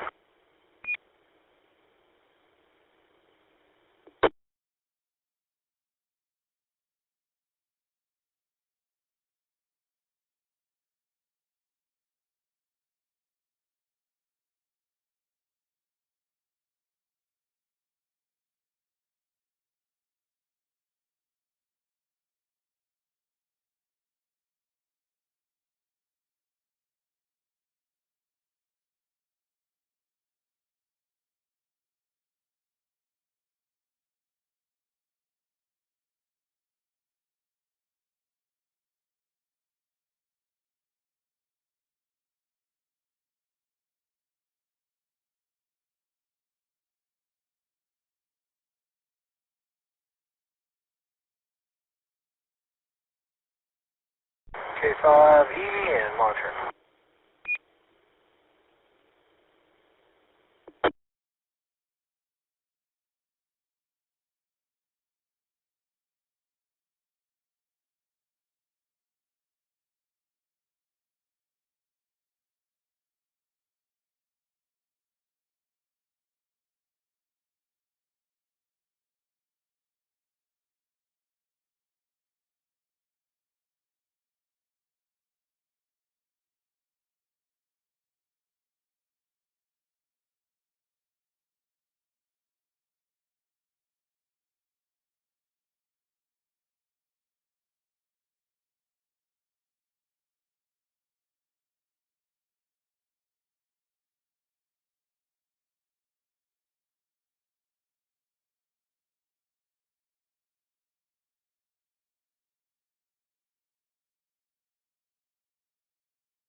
Normal state.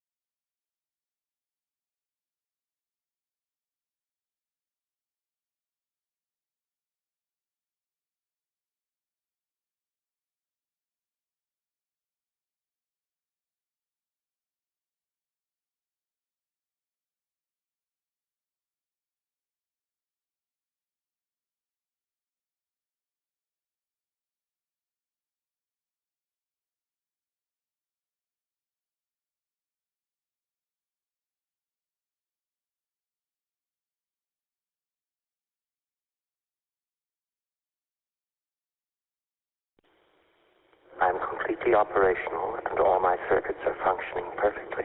Afterglow movie net.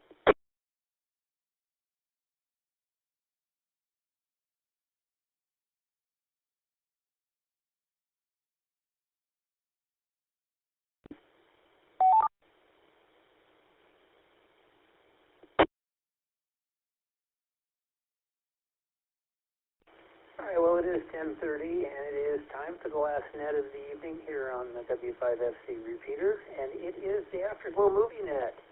How this thing got started? Very simply, we started talking about movies after Skynet and things that reminded us of some of the topics that came about from Skynet, and the Afterglow movie net was born. So tonight's movie, which is an assigned film, is called the I.S.S. or I.S.S. for the International Space Station, of course, and they say that in the liner notes at the beginning of the movie. It was released in 2023. It's considered a science fiction thriller film. It stars Adriana DeBois, Chris Messina, John Gallagher Jr., Marcia Meskova, Costa Ronan, and Pilo Absbach, who, by the way, is a pivotal character, an actor in a pivotal role in the just concluded 5th season of for all mankind. I had to think about it. He plays the Russian commander in that as well. The film follows two groups aboard the International Space Station, one of American astronauts, the other of cosmonauts, who fight each other for control of the station after a war starts between their countries. I.S.S. premiered in 2023 at the Tribeca Film Festival. It was theatrically released in the United States. On January 19, 2024, the film received mixed reviews from critics and grossed only $6.6 million. I'll give you the first two paragraphs here to give you an idea of the plot. If you've not seen it, it says NASA astronauts Foster and Campbell arrive at the I.S.S. and greet their colleagues, American Commander Gordon Barrett and Russian cosmonauts Vetrov and brothers Nikolai and Alexei Pulov. Despite the cultural and political differences, they get along well, with Russian and American men considering each other as brothers, and Gordon and Veronica having formed a romance. Kira views Earth from the space station for the first time with her co-workers, who explain the overview effect to her. Later, she witnesses numerous nuclear explosions across the continental United States.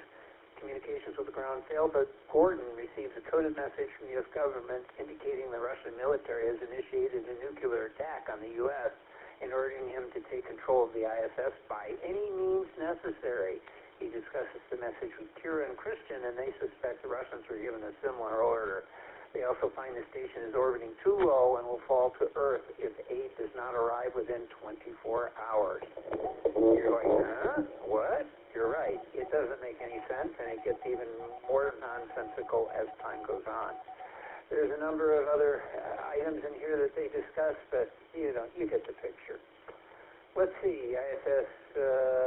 release. The film premiered, was held at Tribeca Film Festival.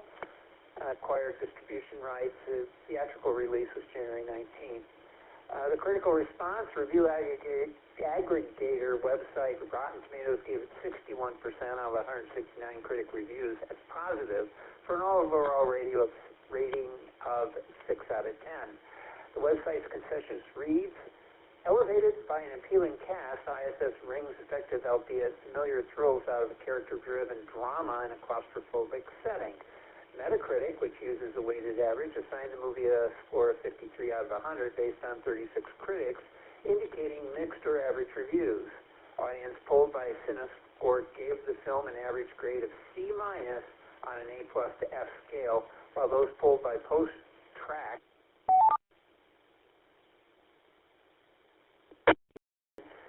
saying they would definitely recommend the film. It says here, YouTube Mark Kermode summarized his critique as the following. It doesn't come up with much more than a central theme, but it's an enjoyable B-movie in its simple setup. It's convincingly played and directed with enough panache. There you have it, and that gives you kind of an overview, sort of a middle-of-the-road rating, and if you're a tech dweeb like most of us are, we're in ham radio, we're probably scratching our heads over the technology and wanting to punch out the stupidness of the astronauts and cosmonauts, which seems to be pretty universal in any of these B-rated science fiction films, particularly the thriller ones where scientists go to stabbing each other and shooting and doing all sorts.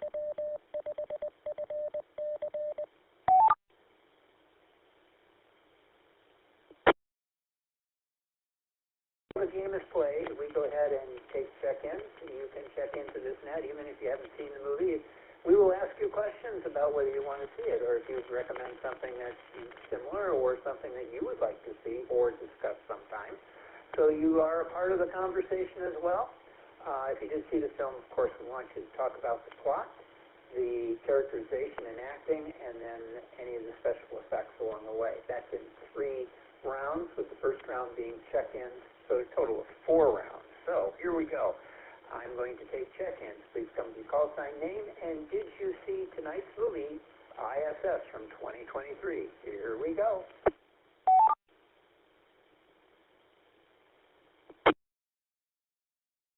This is November Tango 5, Tango Mike. Tony in East Dallas, also known as Bird City, and yes, I saw this thing that is alleged to be a movie.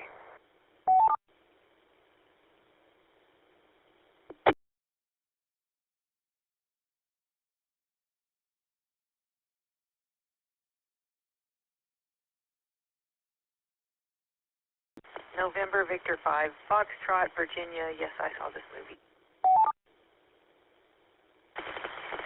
This is Whiskey 5, Bacon, Lettuce, Tomato. W5PLP. Most regrettably, yes, I did see this movie.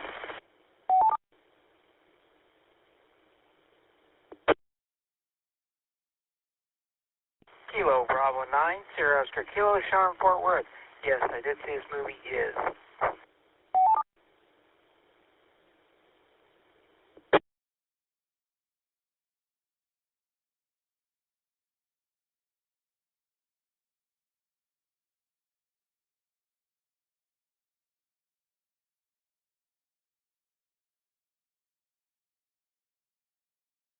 All right, there's a pause in the action. Let me go ahead and get the four I've got checked in. NT5TM, Tony in East Dallas. Yes, he saw this fine film. NV5F, Virginia. Yes, she saw this film. W5BLT, Bill. Yes, he saw the film. KB9SOK, Sean in Fort Worth. Yes, he saw the film. Additional check-ins, please come now.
And this is NT5TM, and if anyone can hear the source of the dead carrier, well, try to listen on reverse, see if we can find it.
Clear air. Okay, very good. Check your mics, everyone. Somebody is there sitting on their mic. Tony, NT5TM, you're on the first on the runway. Why don't you go ahead and tell us what you thought about the plot for I.S.S. from 2023. This is KE5, ICX.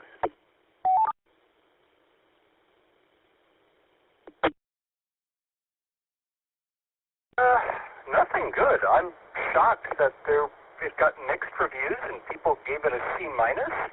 And hi, Ferdinand. Yeah, the bird is pretty alarmed, too. I'm genuinely surprised that there's a significant population out there that likes this movie. I thought the plot was ridiculous. The I.S.S. is hideously vulnerable and extremely fragile. It has no military use whatsoever. So logically, we should order the astronauts and cosmonauts to fight to the death over it, just because it's kind of funny. Well, to whoever wrote this, apparently. I didn't like their depictions of nuclear war. I thought the communications at the end of the movie were ham-handed. I thought that the I.S.S. was mysteriously too big in places. Boy, where do I stop?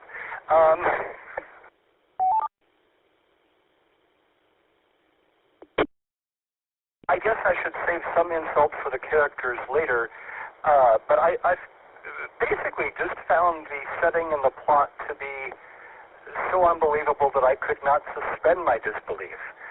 Yes, I know I have to believe in things like Ewoks and a warp drive and the Force and all that, but it didn't work for this for me. I thought the plot was impossible and not very interesting. It failed to suck me in. Yes, there are lots of things that I don't think are really possible, like, let's say, aliens, but nevertheless, I really care about the outcome. This story did not hold my attention in that way. So, 2 thumbs down, and 1 beak that's waiting to chop the screenwriter on the nose here if the screenwriter ever gets too close to the parrot. NT5TM.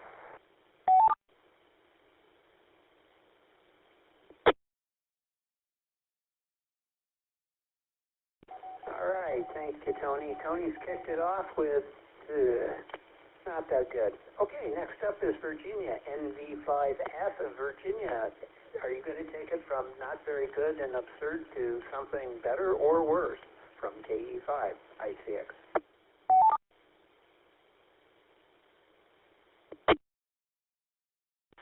I'll probably go worse.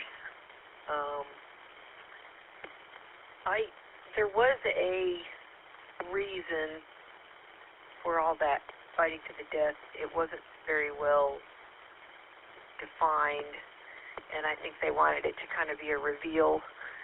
There's some kind of an experiment they're doing up there on the space station that apparently is some kind of a radiation treatment or something that's supposed to be beneficial post-nuclear something, and apparently whatever country has the results of that experiment will have the best chance of its population recovering after the nuclear war, and so suddenly the experiment on the space station is the thing that everybody's fighting over. They did not lay that out very well, but I did catch that bit. Let's see, I don't know, at the beginning it felt like they were trying to set up, seemed like with the gal who arrived for her first time on the space station, it looked like they were kind of trying to set up a psychological thriller of some kind, where she was going to be challenged to function on the space station during some kind of a crisis. She didn't seem to, they were telling her stuff that she should have just known when she got there, training stuff. I don't think you can get on that thing without knowing it inside and out. I know those people have to study their brains out to even be astronauts. So that was kind of unbelievable. And then just the psychology of the people. of these astronauts was kind of unbelievable as well. I know the astronauts have fun up there, and they don't get a lot of time off, and when they do, they probably cut up a little bit, but, you know, there was some stuff that was just unbelievable in their behavior, and then just the, of course, nihilistic tragedy of it all, where everybody gets killed except 2 people, because you can't have a space movie or any kind of movie really with, you know, anything sort of good happening. So then it just gets into the, you know, bland, low contrast. I know this is kind of round 3 stuff. I always get into it because I think that affects just how I feel overall. But just that kind of sort of someone I was listening to talking about modern entertainment on YouTube a couple days ago used the word brutalist, and I know that's kind of a term to describe, you know, certain forms of aesthetic and all that, but I think that's a good expression for how a lot of these movies, these kind of post-pandemic, you know, low budget, a lot of them were straight to video or straight to streaming movies about space that we've watched. This had the same feel of a lot of those. It was just a lot of stuff, people doing stuff that didn't make a lot of sense, like, you know, I just think that it, you know, reminded me like it was like they ripped off a bunch of stuff from 2001 and 2010, because you have the guy like luring the other guy outside so he can kill him, and instead of Hal, it was just another one of the astronauts. And then you have the whole kind of plot from 2010 where, you know, instead of them separating them, they were like, okay, you know, we're down here on Earth, so you guys are going to be at war up there. So it's kind of the opposite of 2010.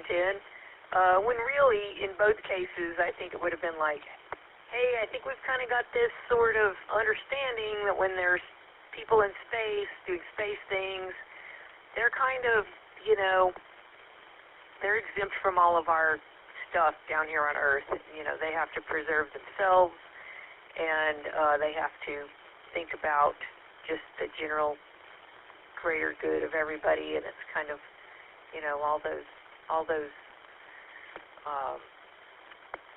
things are kind of called off when they're up.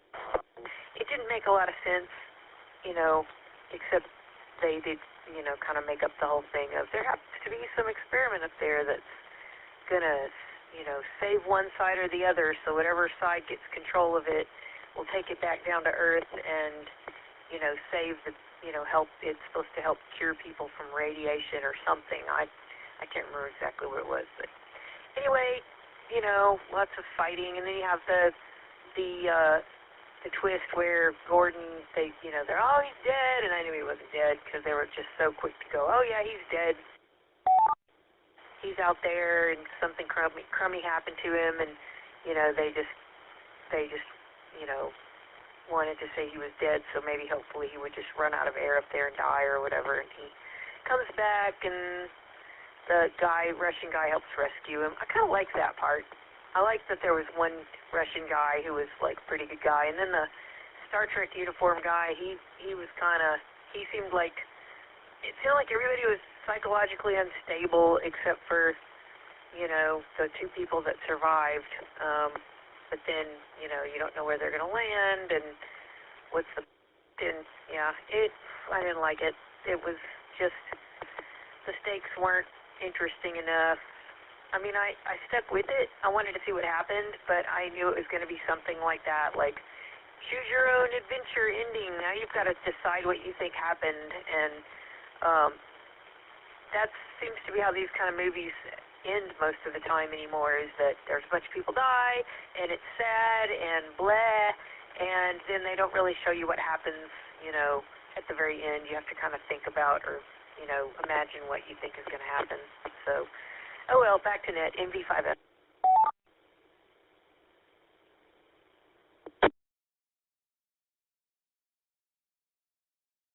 Okay, thank you, Virginia. That pretty much sums it up in my mind, but I'll save my comments for a bit. Next up, W5, bacon, lettuce, and tomato. That would be Bill. What kind of a sandwich would you make for this fine film from KE5, ICX?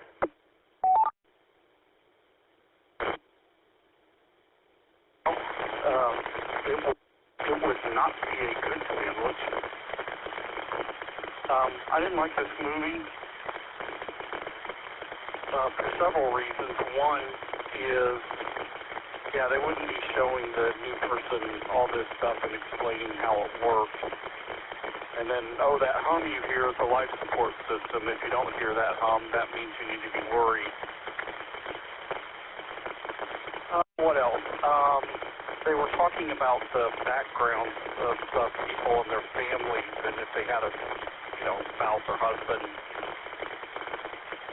Well, they would know all this stuff. They would know the background of somebody, astronaut being added.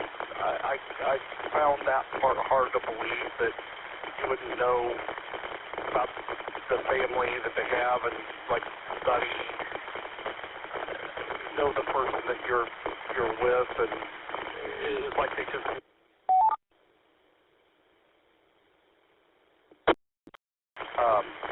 we're going to have this, big party, and then it kind of goes downhill from there. I don't know. It was totally unbelievable.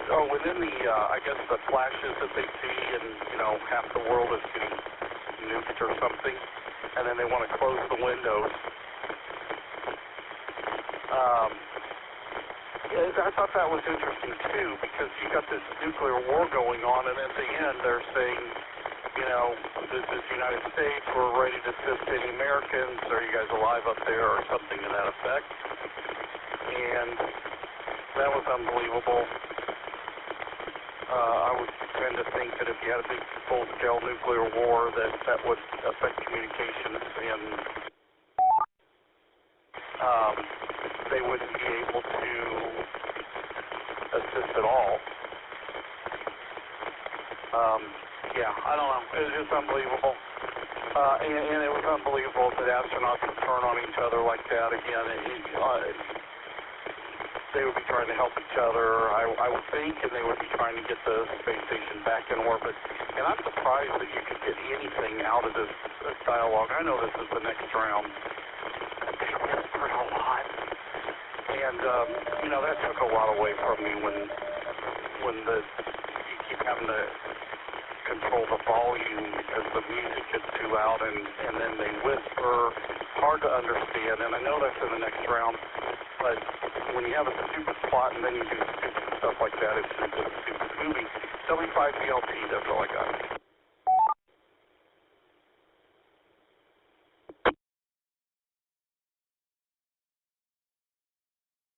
All right, thank you, Bill. Yep, I could agree with those two. This could be an easy one for me. Next up, Sean, KV9S. Okay, Sean, you get to, is it going to be a home run here? What did you think about this film so far?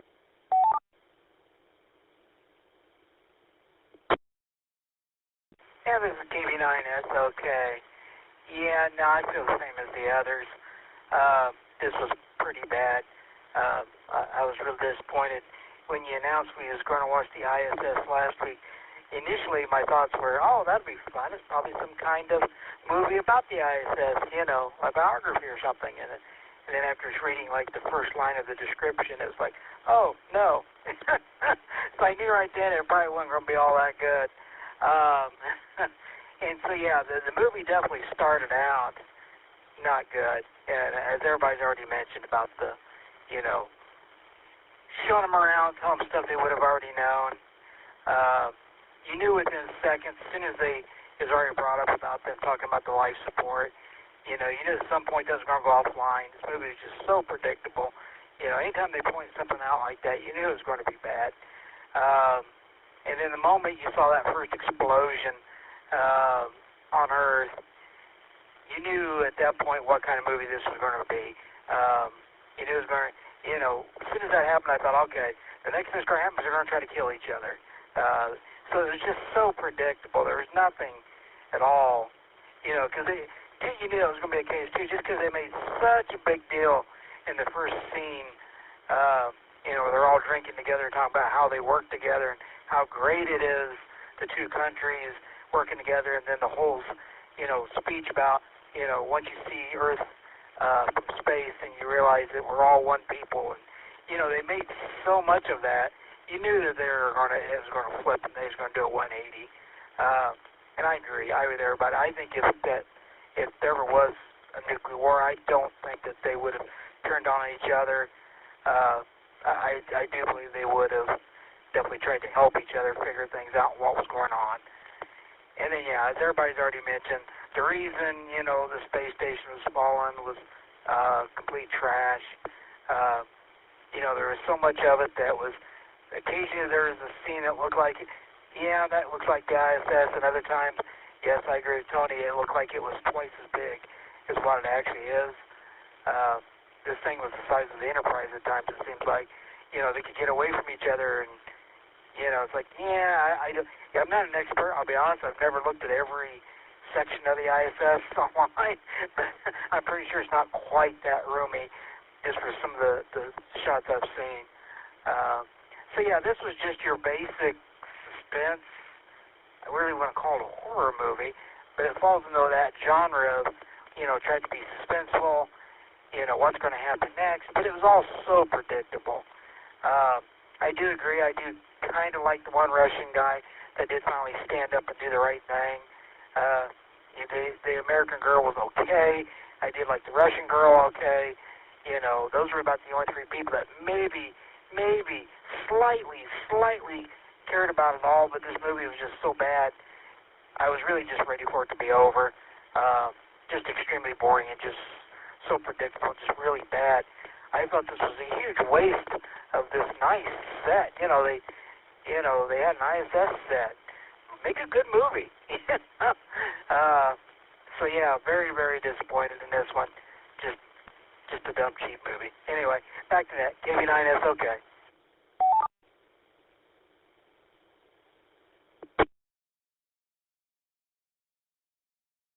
Okay, well, so far it's been pretty much unanimous. I haven't cast my vote yet, but before I do, I'm going to go ahead and ask if anyone else is out there. Tonight's movie is I.S.S. from 2023, a science fiction thriller film, or in this case, maybe not so much of a thriller, with stupid astronauts and cosmonauts fighting each other to the death. Anyone else want to join us? Please come now with your call sign name, and did you see this fine film?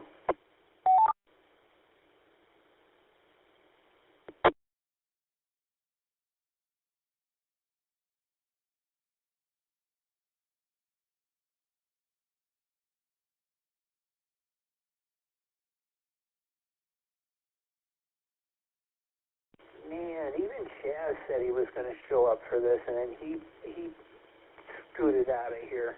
So he ran away, and we don't have all of our usual suspects. So, well, let's see. We've got the core group here, though. Let's see. My comments, let me globbed off of some of the other comments that were made. I did mention, or I wrote down motivation, but I guess that was in there with the whole anti-radiation thing, which still doesn't make any sense. I don't get why they would simply want to prevent one group over another.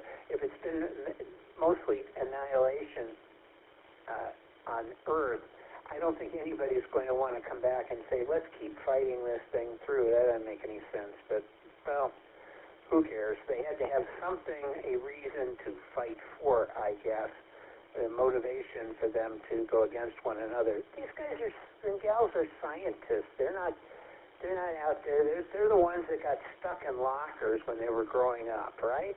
That's the thing, nerds and all of that. Now, they are astronauts, so they've gone through a centrifuge, but maybe that was their training of being stuck in lockers was what got them through the centrifuge training, and that's why they're up in space. But it doesn't make any sense that they would fight each other. I don't get that. Somebody mentioned the station, all the hiding places. I agree with that one. I wrote notes on that one before it came out. But yes, I agree. The station is gigantic. Has lots of space, places you can go. They're going to go hide in the Da Vinci module. Like they don't know where that is? Oh gosh, where could they be? I don't know. They don't appear to be on the station. Could they be in one of the other spacecraft? I don't know. We're too stupid. Here, let me stab you first ahead of time. It's like, okay, fine, whatever. The good news is, since this thing is only 99 minutes long or something like that, it ends fairly abruptly, but mercifully, it needed to end. It was pretty terrible. Simplistic plot that didn't make any sense. Can you imagine pitching this thing to some people to say, here's what we're going to do. Astronauts and cosmonauts are fighting with each other. And by the way, this thing is the International Space Station. It's not just Russians and Americans. It's an international crew. That's why it's called the International Space Station. I know in the early days they had Russian and U.S. crews on board. When they were down to like only 3 people on board, but I mean they have 6 people usually, sometimes 7, and there's always an international character on board. Maybe that would have been better. They had somebody from Denmark on board who could mitigate everything. I don't know, or they could gang up against the guy from Greenland or something and say, we don't like you. Because you wear green. Who knows, something. Space sickness might have explained it. Or people are eating chicken sandwiches and they had the lasagna on board. There he gets, who knows? It didn't make any sense. It was just, that's the problem. We've had this International Space Station thing before. We've had the alien on board that everybody has to fight, so that's just alien again. But for some reason they feel the I.S.S. is a good choice for this. And it's not. Now I do remember vaguely, and it's been a while, let me reset.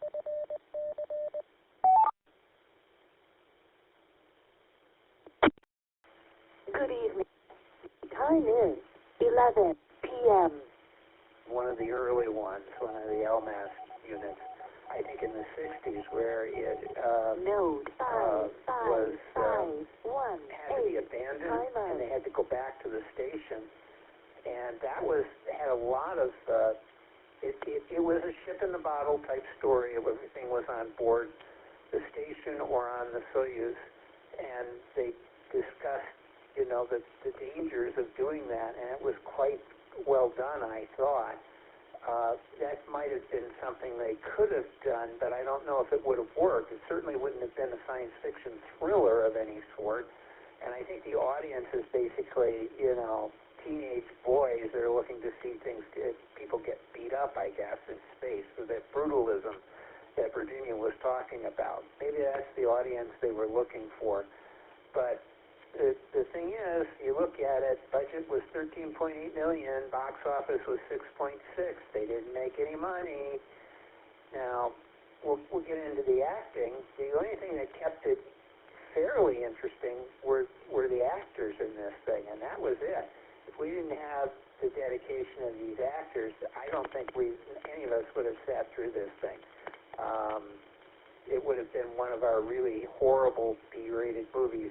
It might have made Jetstream look good, but they managed to pull that off. Some of the technical effects were good, which we'll talk about later, but the plot, you got to have a plot. If you don't have a plot, you don't have much of anything, and that was the problem here. A thin, unbelievable plot that just didn't work. Visuals, everything else looked fine overall. There were problems, and we can discuss it, but without a plot, you've got a hollowed-out shell of a space station.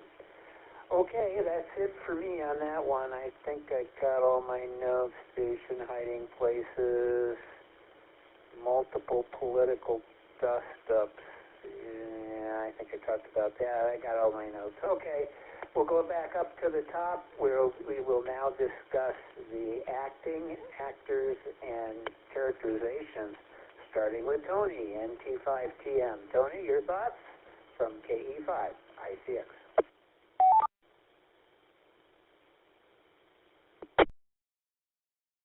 Well, there are a couple of really fun real-life coincidences that I've had with this movie. For example, the Duolingo Spanish unit I've just finished is all about how to give bad reviews to movies. I'm not kidding.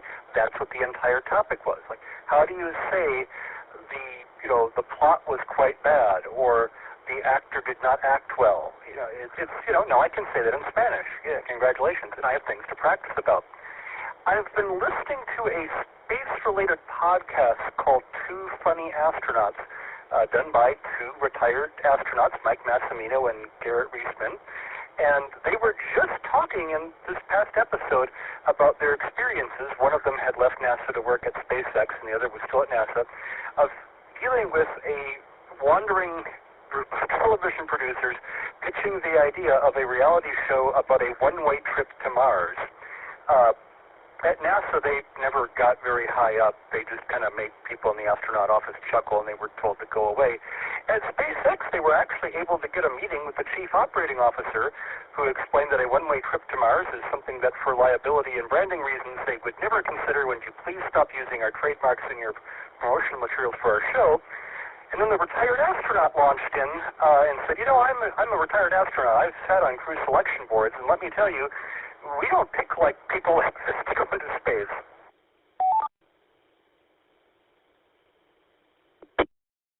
You've got to be really motivated. You've got to be easy to work with. You have to be just extremely reliable and honest. There can't be any backstabbing or scheming, because you're going to be stuck with these people on a space station for months, at least, maybe a year.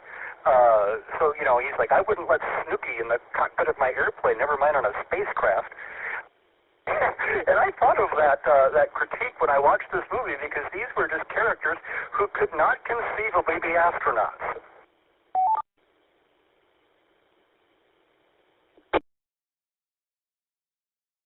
I mean, it was just not believable at all. I could tell the characters apart. That's a plus. But they did graduate to the next level where I remembered their names, or the level after that where I genuinely cared about their fate. I was like, oh, we forgot. We were supposed to reboost the space station tomorrow. Yes, astronauts forget that kind of thing about their orbit all the time. It's very realistic. Those characters would be just like that. That's as much sarcasm as I can stand for one night.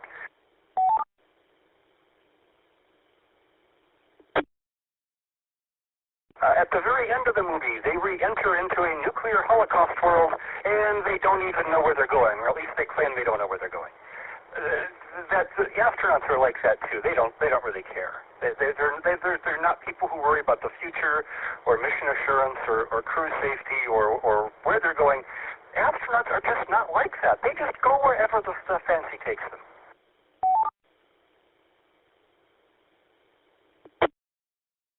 Okay, so I guess I had promised no more sarcasm, and then I got sarcastic again. So yeah, the characters were just absolutely unbelievable. They were like annoying reality show contestants to me. I did not find it even slightly plausible that they were astronauts, and that helped make the movie a bad movie for me. NT5TM.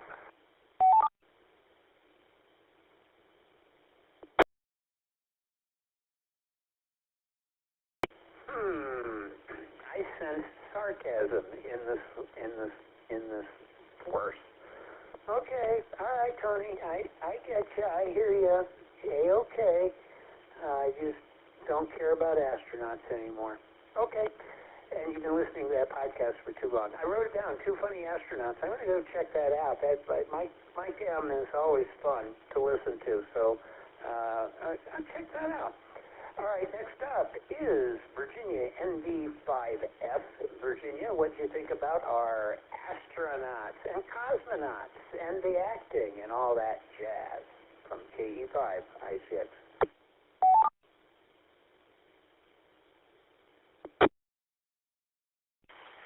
Well, I thought the acting was okay. I don't know how many times on here we've said they did the best with what they were given that they could do. Russian was good. It was convincing. I think these people really are Russians and can speak Russian. I always like Russian movies with Russians in them where the Russians can actually speak Russian, and it sounds good. I cared about the main character. I cared about the Gordon, I think was his name, the guy with the mustache. At first I wasn't sure about him. He seemed like he was kind of weird, like he was almost trying to psych her out a little bit. That was kind of weird. I didn't think they really act like real astronauts, because I just think the plot of this required these people to, do things that astronauts wouldn't really do, no matter how bad things got. So, I acted based on what they were told to do and what the plot was. They did all right. I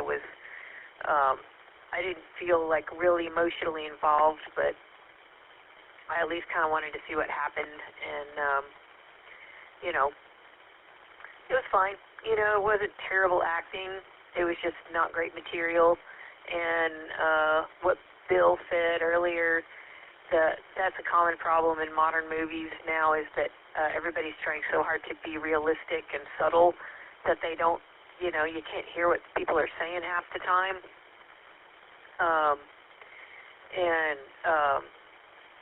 That's kind of annoying. I've noticed when I go to a lot of people's houses, people who are younger than me, who are obviously not hard of hearing, like run captioning on their televisions all the time, because there's so much super subtle dialogue, and I think that goes right along with the overuse of the axiom "show don't tell," to the point where you're overdoing it, and the thing with kind of trying to be subtle and kind of make it a little more atmospheric and feel more realistic by having people not speak up, just is annoying. So anyway, just the stuff they had to do. I was kind of convinced that the Star Trek guy was like a little bit like he had some dodgy psychology, but so did the Russian guys. I'm glad one of the brothers turned out to be a good guy, and the little love story, the little romance between the Russian gal and the American guy was, I don't really care for that kind of stuff. It's not realistic for them to act like that in a situation like that. It's unprofessional. But like I said, they just did what their roles required. And I know this is kind of round 3 stuff, but they did okay, acting like they were in zero gravity most of the time. I don't know.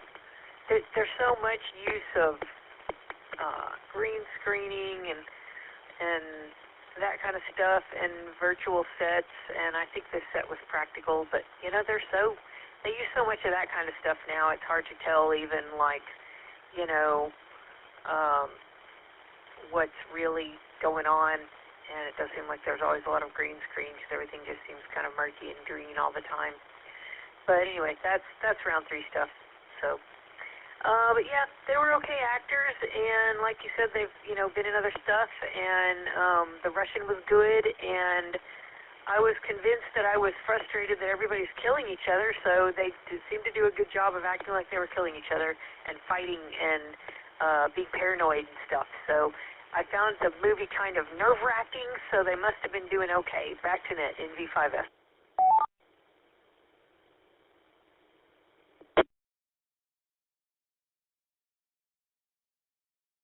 All right, thank you, Virginia. You gave me some fodder, so I got something to talk about. Thank you. Next up, Bill, W5DLT. Bill, your thoughts on characterization acting for our movie I.S.S. from 2023.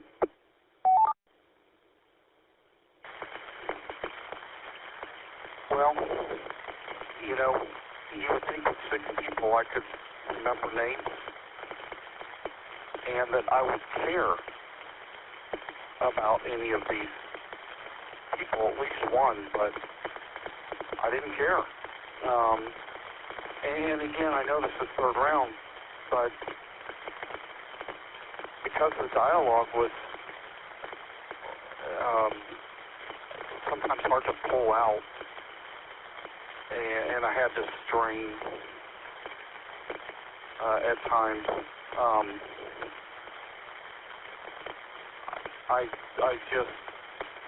I just didn't connect with any of the characters. And to me, it's always bad when I have to go look up the names of characters because I didn't. Sorry, I've got a new HT, and I gotta program it so it doesn't keep timing out on me.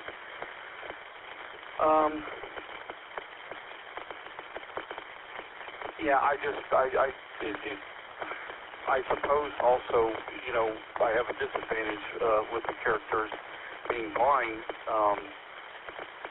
because again, if their dialogue is hard to hear, then it makes it hard for me to pick out which character is which. And yeah, I could tell the Russians apart, but I couldn't really tell the two brothers' voices apart. And again, you know, yeah, I know I've got a hearing impairment, but it's not that bad yet. So, yeah, the characters did okay. The actors did okay. They did act with what they had. I would think that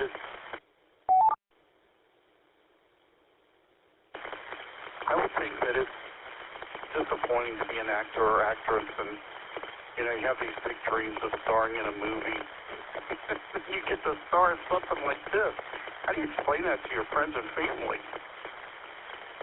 It'd be very sad, I would think. Anyway, that's all I got. W5DLC. Back to you, Tom.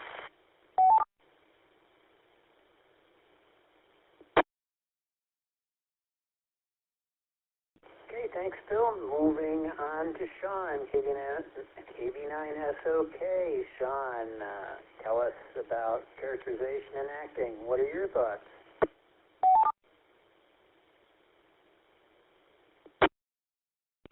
I agree with everybody who said with KB9SOK. Yeah, no, the actors themselves were okay. Yes, the Russian did sound real. But it was just such a bad story that, you know, once again, these people didn't act like astronauts. Not the actor's fault. This is the writing. I don't know why they get this wrong in every movie. I guess for the same reason they always make military people look stupid in these movies. I guess you gotta have somebody. Otherwise, yeah, because these people acted rational. You know, none of that would have got out of hand. Yeah, you know, we had our main guy, you know, kind of, sort of, the guy who was in charge with the mustache. Yeah, he was, you know, he was fine until he got back in, and then he just, you know, obviously got upset about his girlfriend and completely lost it, but he lost it before he found out what really happened, or maybe the guy that saved him told him what happened. But, you know, at the end of the day, it actually was one of his people that, you know, or one of the Americans that killed her. So, you know, once again, I just don't think they would have acted that way. You know, the creepy dude, the guy with two kids, the one that he wanted to tell you that 50,000 times, the one that you knew within 5 seconds, very early on, that this guy was going to be a problem, and he was throughout the film. But once again, not the actor's fault, just bad writing. You know, it's just, I guess we keep coming to that. You know, as I kind of said last round, which I guess was a little early, you see these people, you know, I barely cared about the two women and then the one good Russian astronaut, or cosmonaut, sorry. It just barely. You know, for the most part, this movie was just, for the most part, didn't really care about them, because, you know, once you realize this is going to be one of those silly horror / drama movies, you know, I just kind of lose interest in that kind of a movie. So, it's unfortunate for me. That's about all I got on acting. Back to net, KB9S, okay.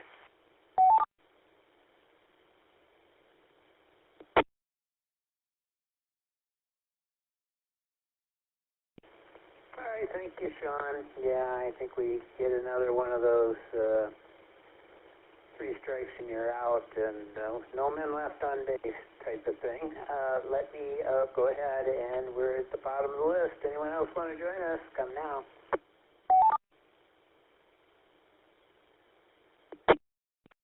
Kilo Foxtrot 5, Juliet Hotel Alpha. I'm just lurking around, listening. I don't think I'm going to spend 90 minutes, or whatever it is, 99 minutes, watching this thing. Back to net control.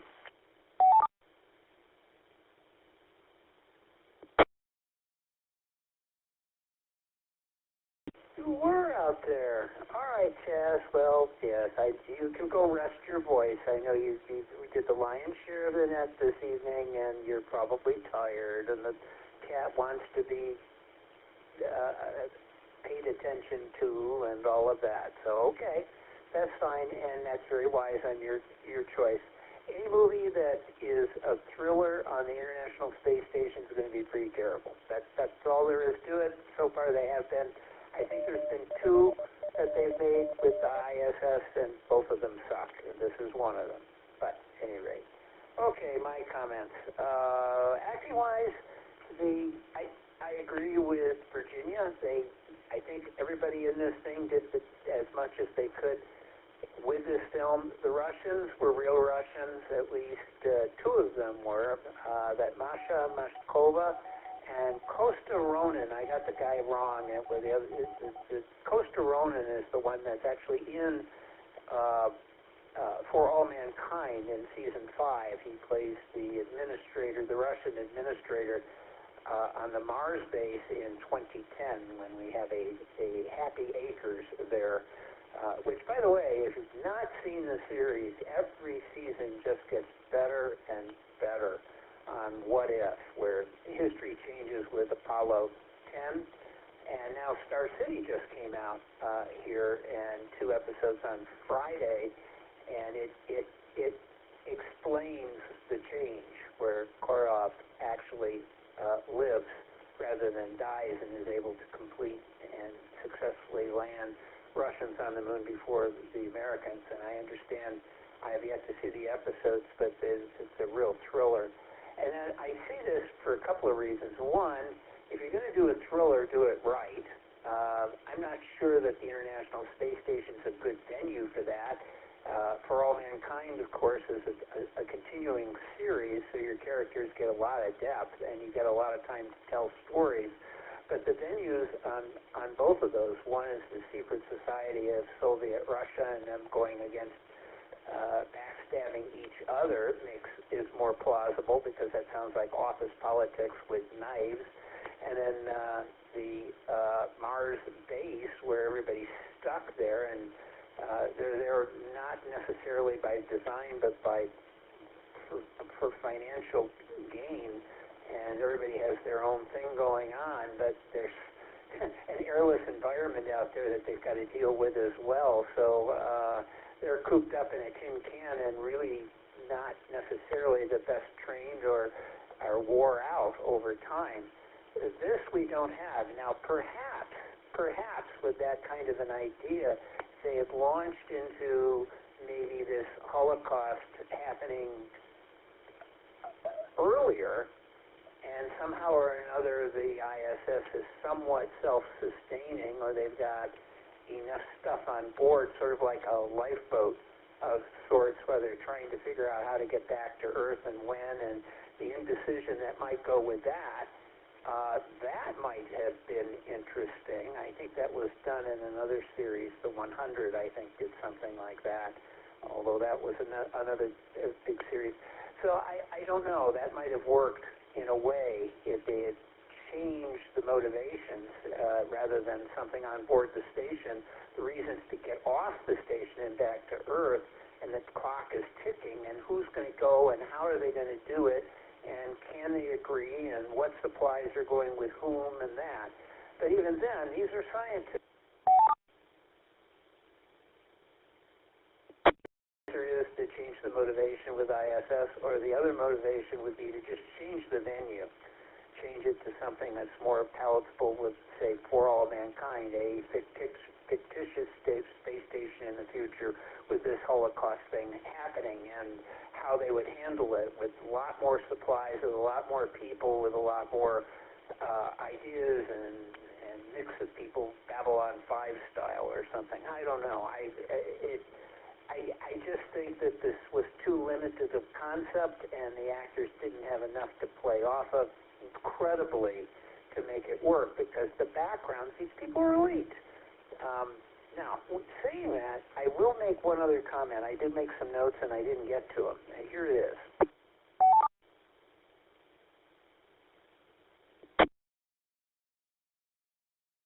We have had crazy astronauts, real ones. Here is my list. I've got 3.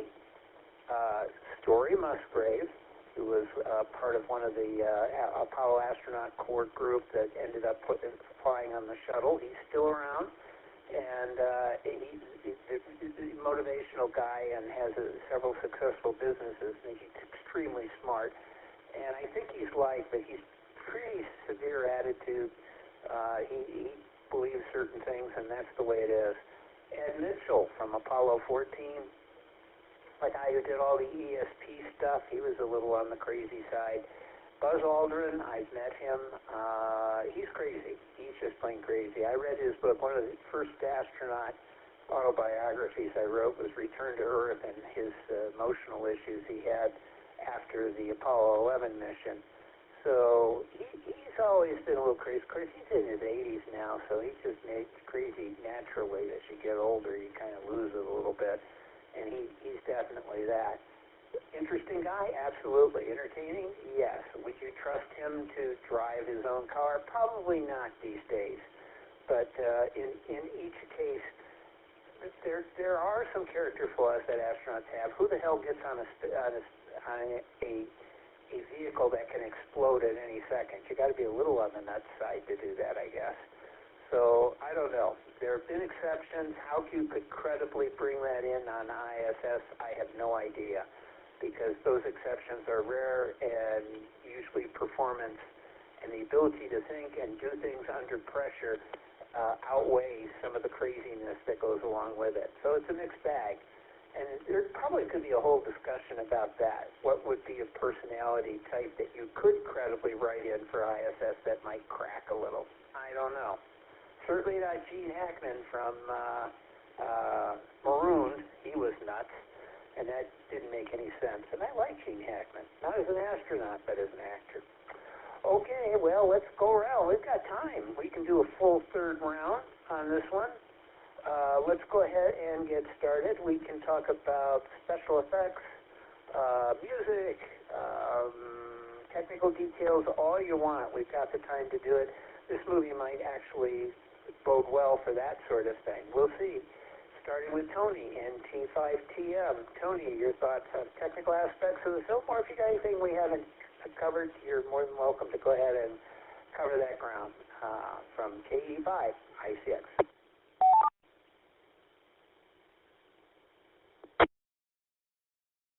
Well, thank you, Tom. I should thank Virginia, because she did remind me of that magic anti-radiation serum. I had forgotten about that.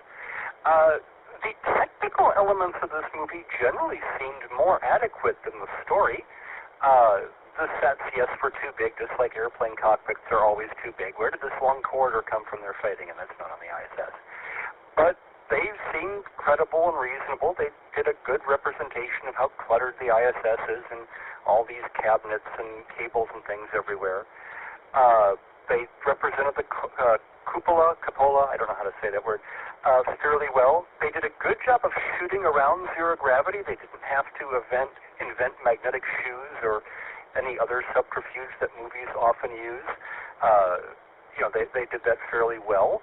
The music, it couldn't have been great, but it couldn't have been bad either, or I would actually remember it, so it must have been adequate and supportive. The technical technical flaw I would pick on that I found tiresome is, of course, I get tired of color casts and everything being too dark.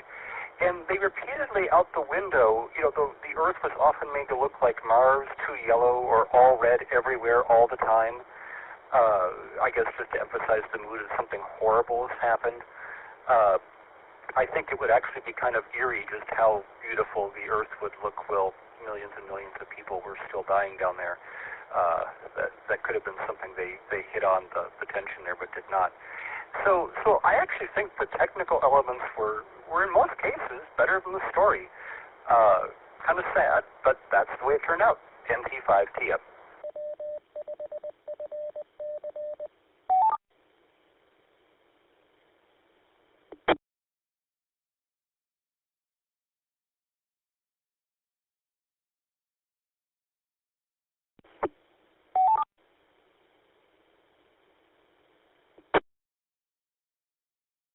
V5F, Virginia, do you concur, and what are your thoughts?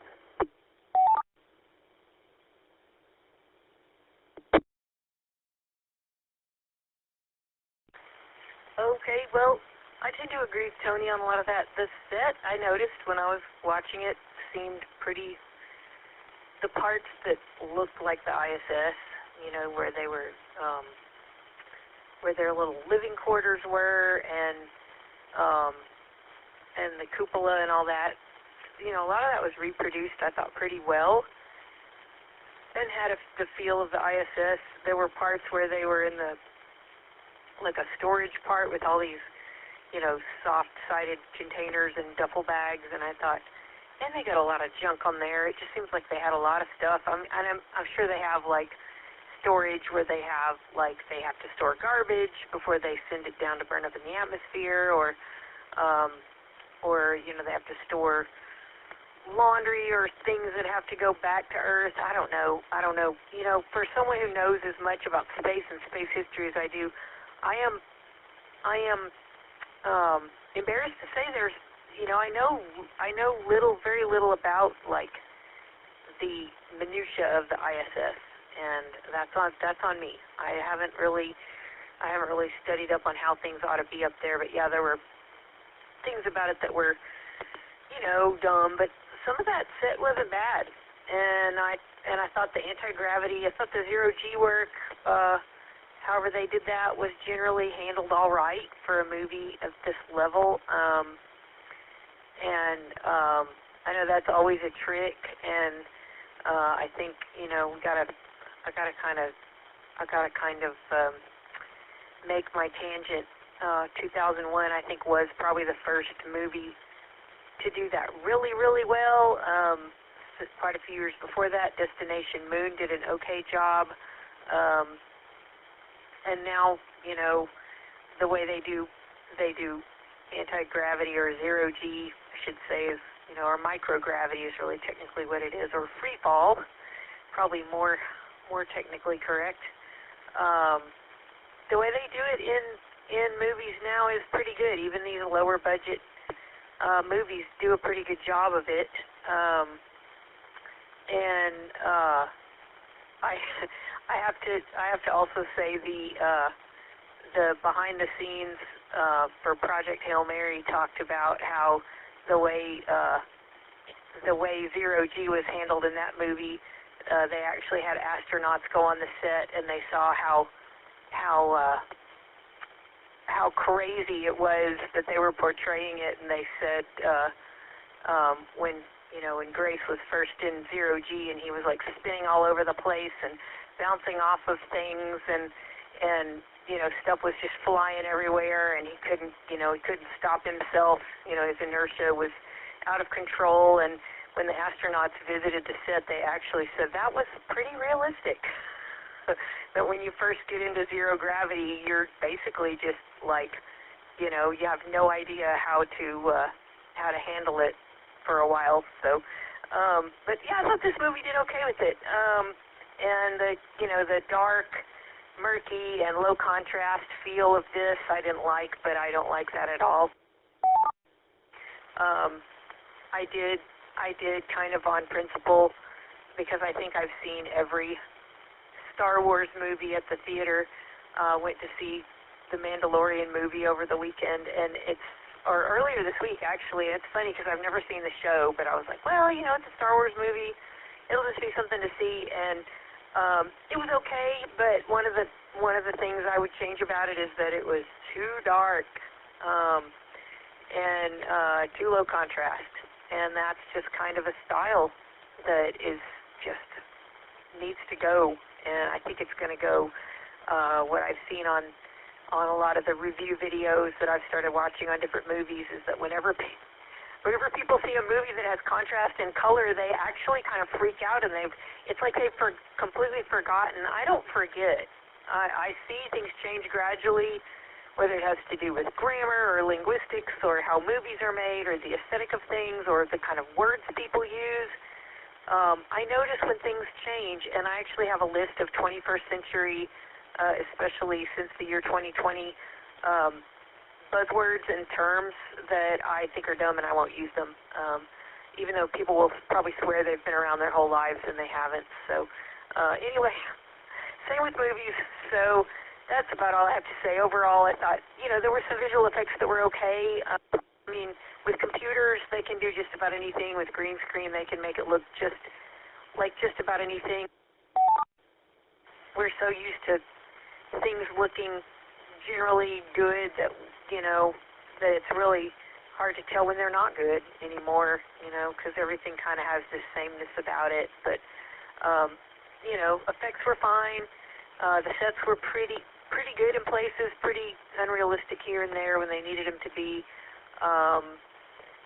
Some of the shots of Earth I thought were nice. The nuclear war turning Earth into a raging inferno I thought was a little unrealistic. I think Earth would have looked probably more like, it probably would have had some kind of gray cloud cover over the whole thing after a nuclear war of that magnitude. So I don't think that was very realistic, but it looked kind of interesting. Okay, back to Net in V5F.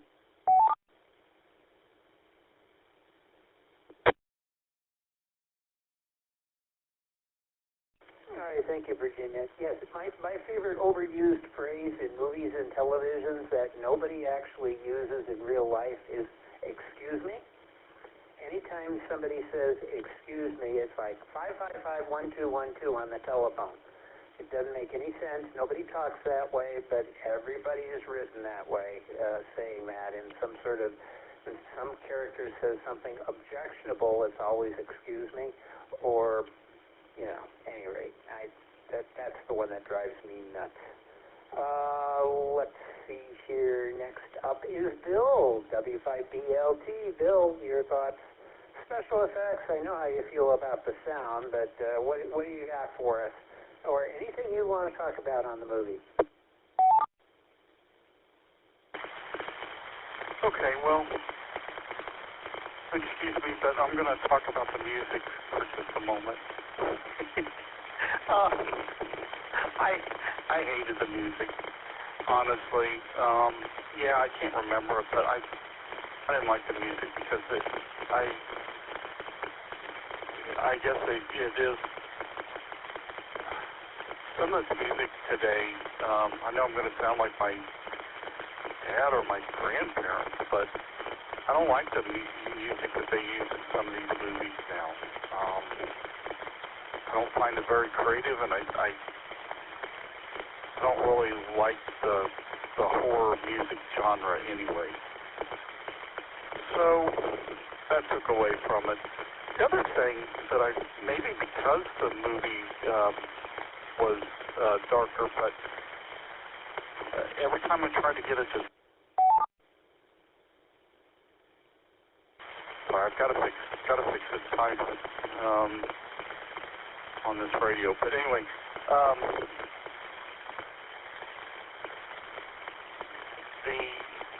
every time I tried to get a description, it would just say black, dark, blah, blah, blah, and it just didn't have the blah, blah, blah in there. But it didn't really give a description. And I don't know if it was the way it was shot. I don't know. It was interesting that I couldn't get a good description of what was happening in the scenes of the movie. and I had not experienced that before, you know, watching it on YouTube, so that was just real interesting. Yeah, I mean, other than that, I mean,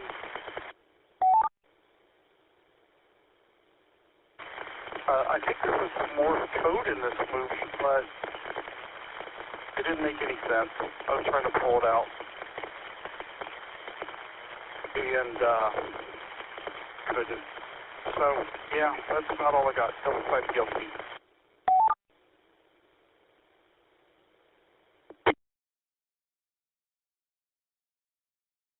Okay, thank you, Bill. And I usually love soundtracks. I listen for them in movies because, and I can even, a lot of times, although in recent years I've gotten less because I've gotten old, I can't quite tease out who the composers are.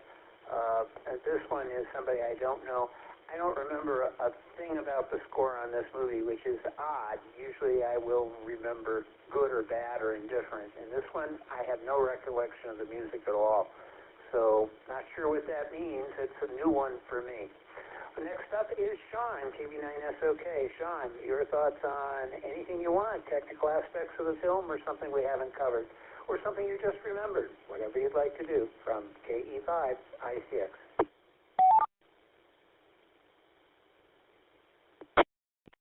Yeah, this is KB9SOK. Yeah, the music, I don't remember it either, actually. Yeah, I don't remember exactly much anything about it, which is, sometimes can be a good thing, means it did blend in well. I don't remember. If the movie hadn't been so bad, I'd go back and listen just for giggles, but I really don't want to sit through that thing again. So yeah, the effects is kind of the one thing in this that was pretty decent. As Virginia's already said, today it's, you know, much easier for them to make that stuff look realistic. Yeah, I did think the gravity work did look really good, but I've seen YouTubers do gravity, so I guess that effect is kind of out how to do it, so they should have been able to do that. But at least it did all right. So many movies just flat out ignore it. So at least they did try, and it did look good, so. The only thing that did annoy me, though, is when they were showing the gravity scenes, and I know what they were going for, but, you know, they kept having the camera rotate like it was free-floating, so it was constantly rotating and rocking, and, you know, the I.S.S. sitting up there shaking constantly, so, you know, a stable camera would have a stable view, you know, and that part kind of annoyed me, actually. A few spots that got quite ridiculous. How much they were swinging the camera around to try to give you that. I know they were trying to make it look floaty, but, you know, the actors were doing a good job with their part of it, so I don't think that was needed, you know, the old camera shake, and it was just annoying. And in fact, I think it's a good thing I don't get particularly seasick, because it might be disorienting. So that I didn't like on the filming part of it. And then also, too, I do agree, the dark colors and, you know, I'm so tired of the drab look as well. Kind of a bummer, but it is. Just how they do everything now for some reason. I don't know if it's just cheaper did that way, or for some reason they think it's better. You're right, it's shocking now when you see something, you know, looks great. We got great TVs now, but we don't get to utilize the new color. You know, HDR. Okay, great, but no show uses it. So yeah, that's kind of disappointing. I'm sure there's something out there that does, but yeah, no, so overall I thought the effects were pretty good. Yes, I agree, the I.S.S., some of it did look pretty real. Parts of it, as I already said, when it needed to be bigger, it was bigger. So yeah, okay.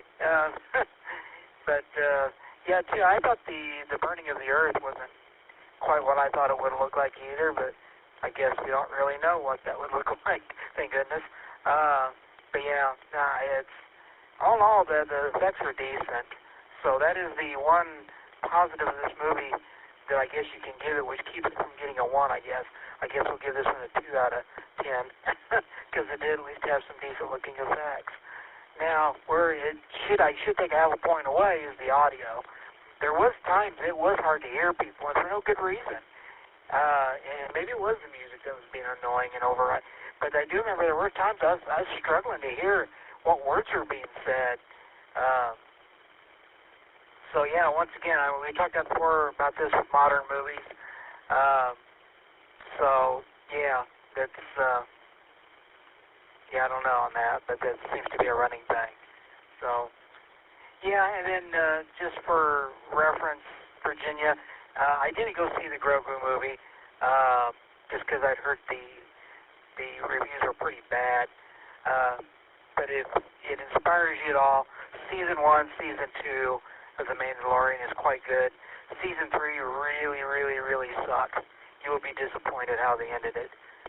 So yeah, don't watch Season 3 if you manage to watch Season 1 and 2. Just end it with 2. Yeah. So yeah, hey, really not much more to say about this movie.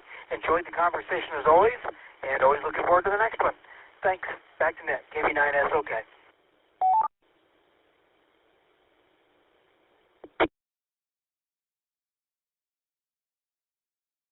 All right, very good. Thank you, Sean. Thank you for your comments. I made some notes from all of you, a little bit at any rate. But before I say anything, I'll go ahead and ask anyone out there who has a hankering that wants to check in, who has not done so already. You're welcome to do so. You don't even have to have comments. Just want to mention you're listening. That's A-okay. Please come down. November 5, Bravo, Bravo.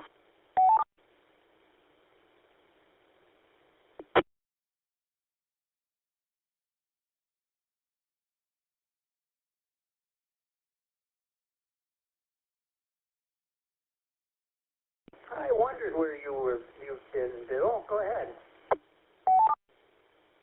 This is Inside BB. Well, I was in Austin all day at a funeral, and I was busy with the National Space Society Space Rendezvous yesterday, and meeting with the boss that I retired from in Tektronix. He retired, I don't know, 20 years ago, so I had lunch with him on Friday. So I just had no time to watch the movie. And considering what I heard this evening, I'm glad I didn't watch it. I wanted to jump in with one comment. I didn't have the volume very high, Tom, but I thought I heard you say, quote, Buzz Aldrin is old, like in his 80s, unquote. Buzz Aldrin was born in January of 1930. Right now, he is 96 years old. And that's all I've got in 5BB.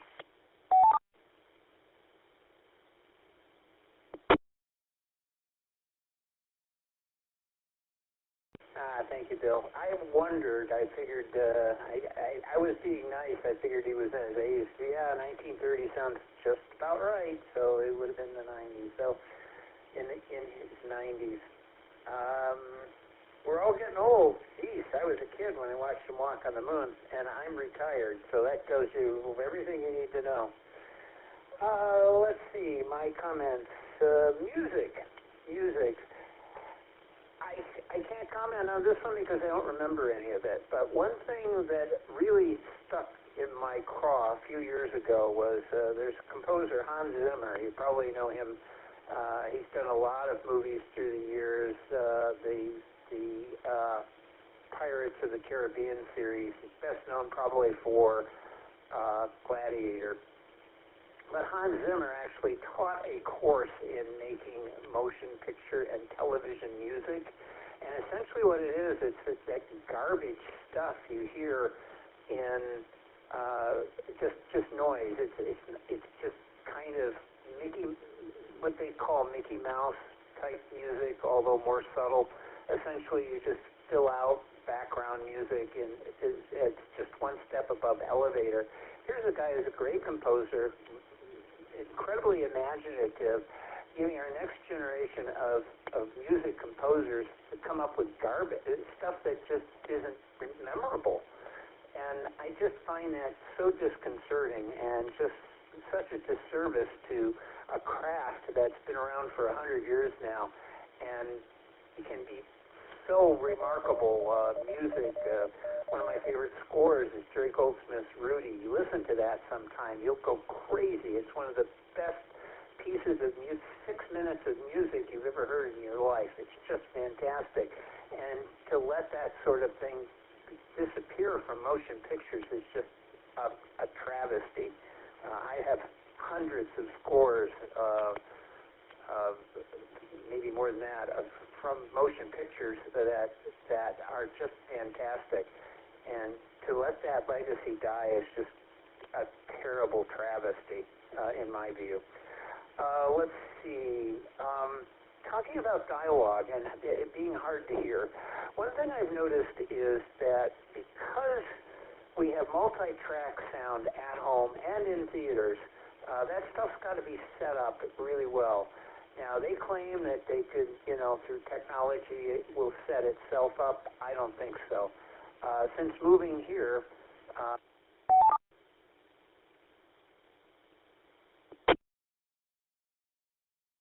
hear pretty well, and I could make it work, and I had it set up, and the room was the right size and dimensions, and I could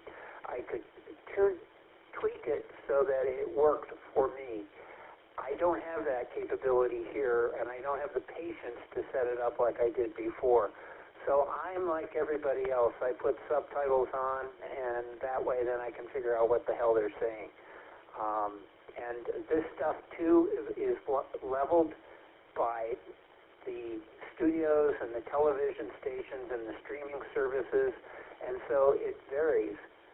Maybe if AI could do something, AI might be able to make this sound so that we can understand what the hell they're saying in everything that we watch.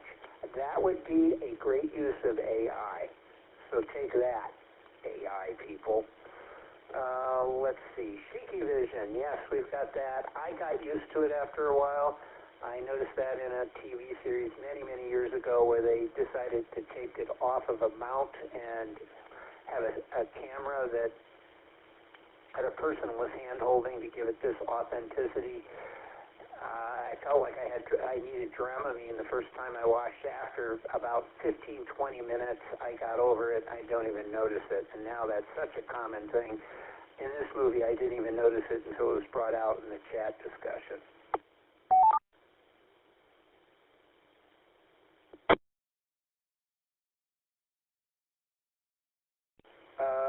Let's see. So at any rate, and by the way, there's multiple sound types. I guess Atmos is out there, Dolby Digital, and a few others. And then there's the actual codecs and things that are involved that also tease out multiple channels, 7.1, 7.2, 5.1.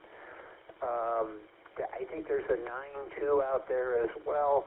And all of these have to be mixed down to whatever you've got, and it does a fair to middling job.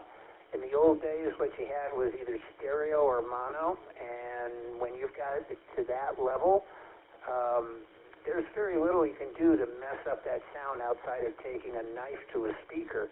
Now there's so many things that can go wrong. I think that everything goes wrong, and that's why we're so frustrated. As far as picture quality, there's a lot of gimmicks out there. I will say Star City, I sampled a little bit of it this morning, and it has that faded look. It's supposed to give it that prison-type look for Star City. So, yeah, I get it, but I think that gets overused a lot, too. But that's my opinion, and that's what I'm going with. Okay. Let me go ahead and open it up. Does anyone have any final comments they want to give? There's 5 minutes left.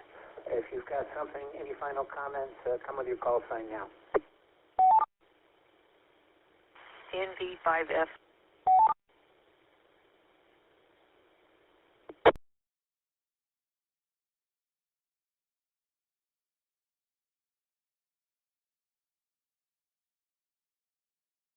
NV5F, Virginia, you get the final word. Go right ahead.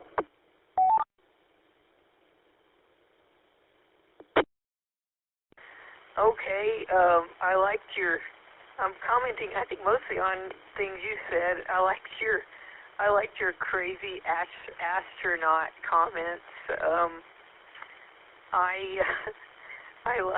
When you were saying how crazy Buzz Aldrin was, and you didn't know if you would, like, something about not trusting him to drive you anywhere, and I think that's just because he's elderly. Like, he's probably, I don't think that has anything to do with him being an astronaut or being kind of crazy. The book you mentioned about him, and he's dealing with, I guess, life after the moon, after the Apollo 11 moon landing. I think I'd be interested in that, just because I do kind of wonder how life can be after an event like that. Like, is the rest of your life just a struggle when you've gone through something that amazing? So that would be of interest to me. Let's see, what are the other things?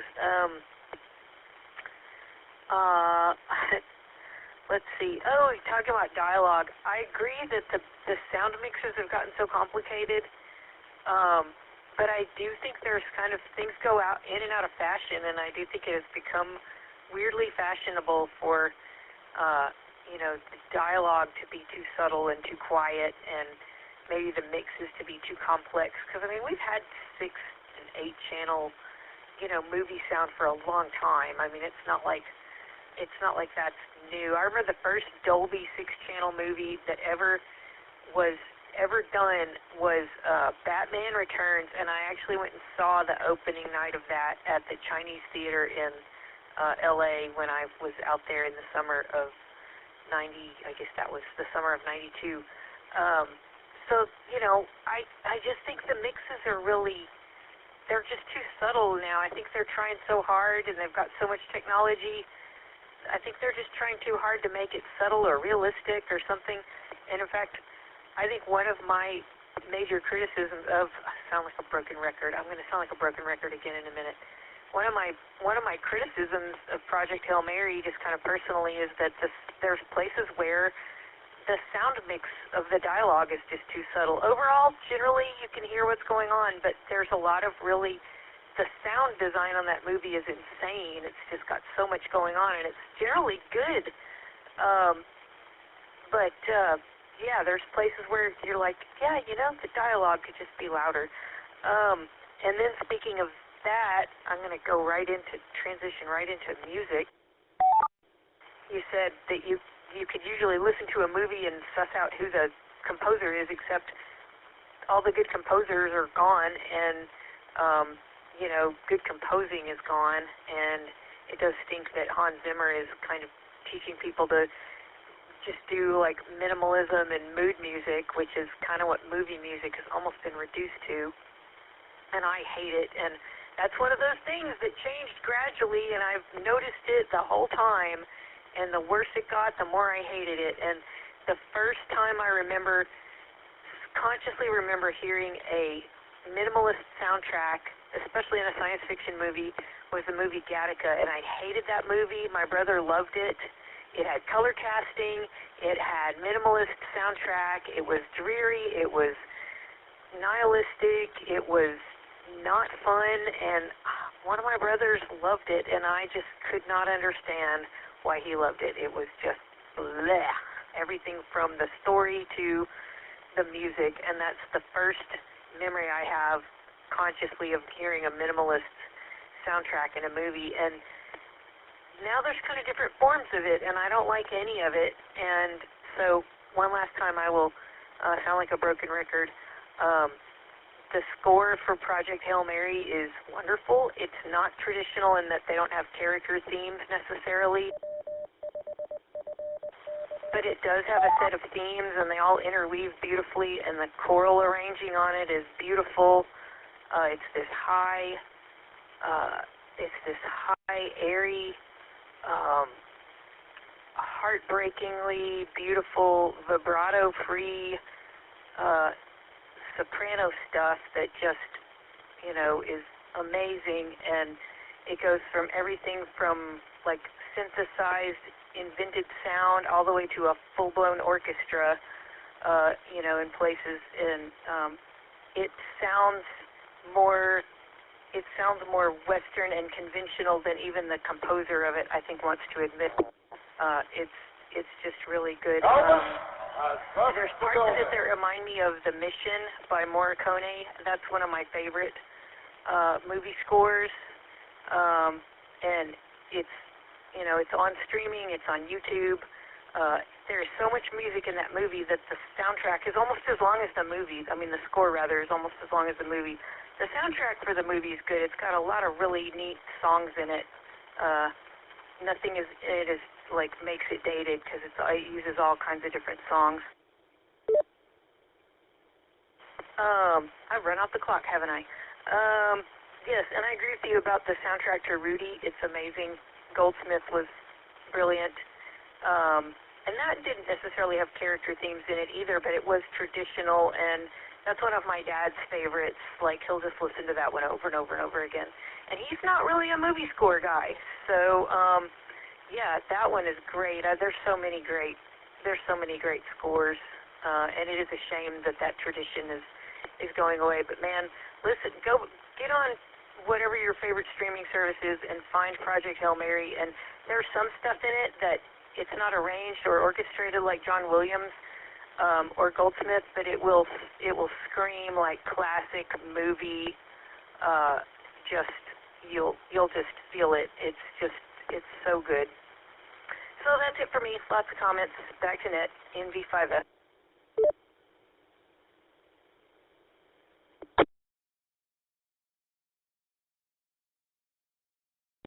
Well, thank you, Virginia. And you hit a lot of really good stuff. I love the mission. Ennio Morricone score. It's my favorite of his, and he has many that are just superb. I have so many versions of the mission, recordings of it and variations that I can't get enough of that score. It is absolutely one of my favorites. So I'm with you on that. A composer that works really well, you were talking about the Mandalorian movie, but the music from the Mandalorian TV series is Ludwig Göransson, I think. It's a young guy. He blends orchestra music with synthesizers, with percussion. He says, in the notes here I'm reading, bass recorder, creates the series signature Western-inspired sci-fi sound. It's very unusual, very accommodating for audiences and good, and of course the scores for the rest of the series is quite good as well. So there are creative people out there. We just have to pull them out and put them on pedestals and make sure that they get work, because I think still orchestra scores, innovative scores that work, that aren't done on the cheap, but are done with the heart, can work. And I don't mind minimalistic scores. There are some out there that work very well, but they have to be executed with meaning to the movie, not just filling up sound. One other thing, you mentioned the 6-track sound. Actually, 6-track magnetic sound was available back in the 70s, 1970. When did Close Encounters come out? 78, 79. That one had a 6-track sound, 70 millimeter film. I went to see it in a large theater when it was the first time, because that's how you went to go see movies then, before IMAX existed. And it worked out really well. As far as the subtlety of voice, absolutely, we've talked about that before. I've agreed with you on that. I think that they've just further muddied it with more muddying. So I'm with you, totally. All right, with that, we could go another hour just talking about motion picture scores, one of my favorite passion topics. However, that wouldn't be fair to the rest of you, as you're saying, I want to go to bed. Next week's movie, hey, we get a mainstream film. This one is The Truman Show. From, what year is it? I don't know. Whenever The Truman Show came out. It's got the old Paramount logo on it, so that tells you it's been a while. That one's available for free on YouTube. I will send out the information. Anybody out there who's listening and wants to be added to the list, just send an email to my call sign, Kilo Echo 5, India Charlie X-Ray, KE5ICX@yahoo.com, and I will put you on the list with the link. But you can find it on YouTube. Repeater, timeout for 15 seconds.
Timeout. Timer reset. Repeater enabled.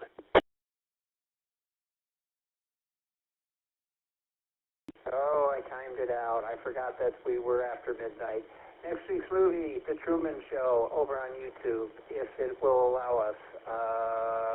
It'll be June 1st, so it may go off the list. If it does, I'll find another film. But Truman Show, YouTube, I will send out the email info tomorrow morning and double check the link. This is KE5 ICX.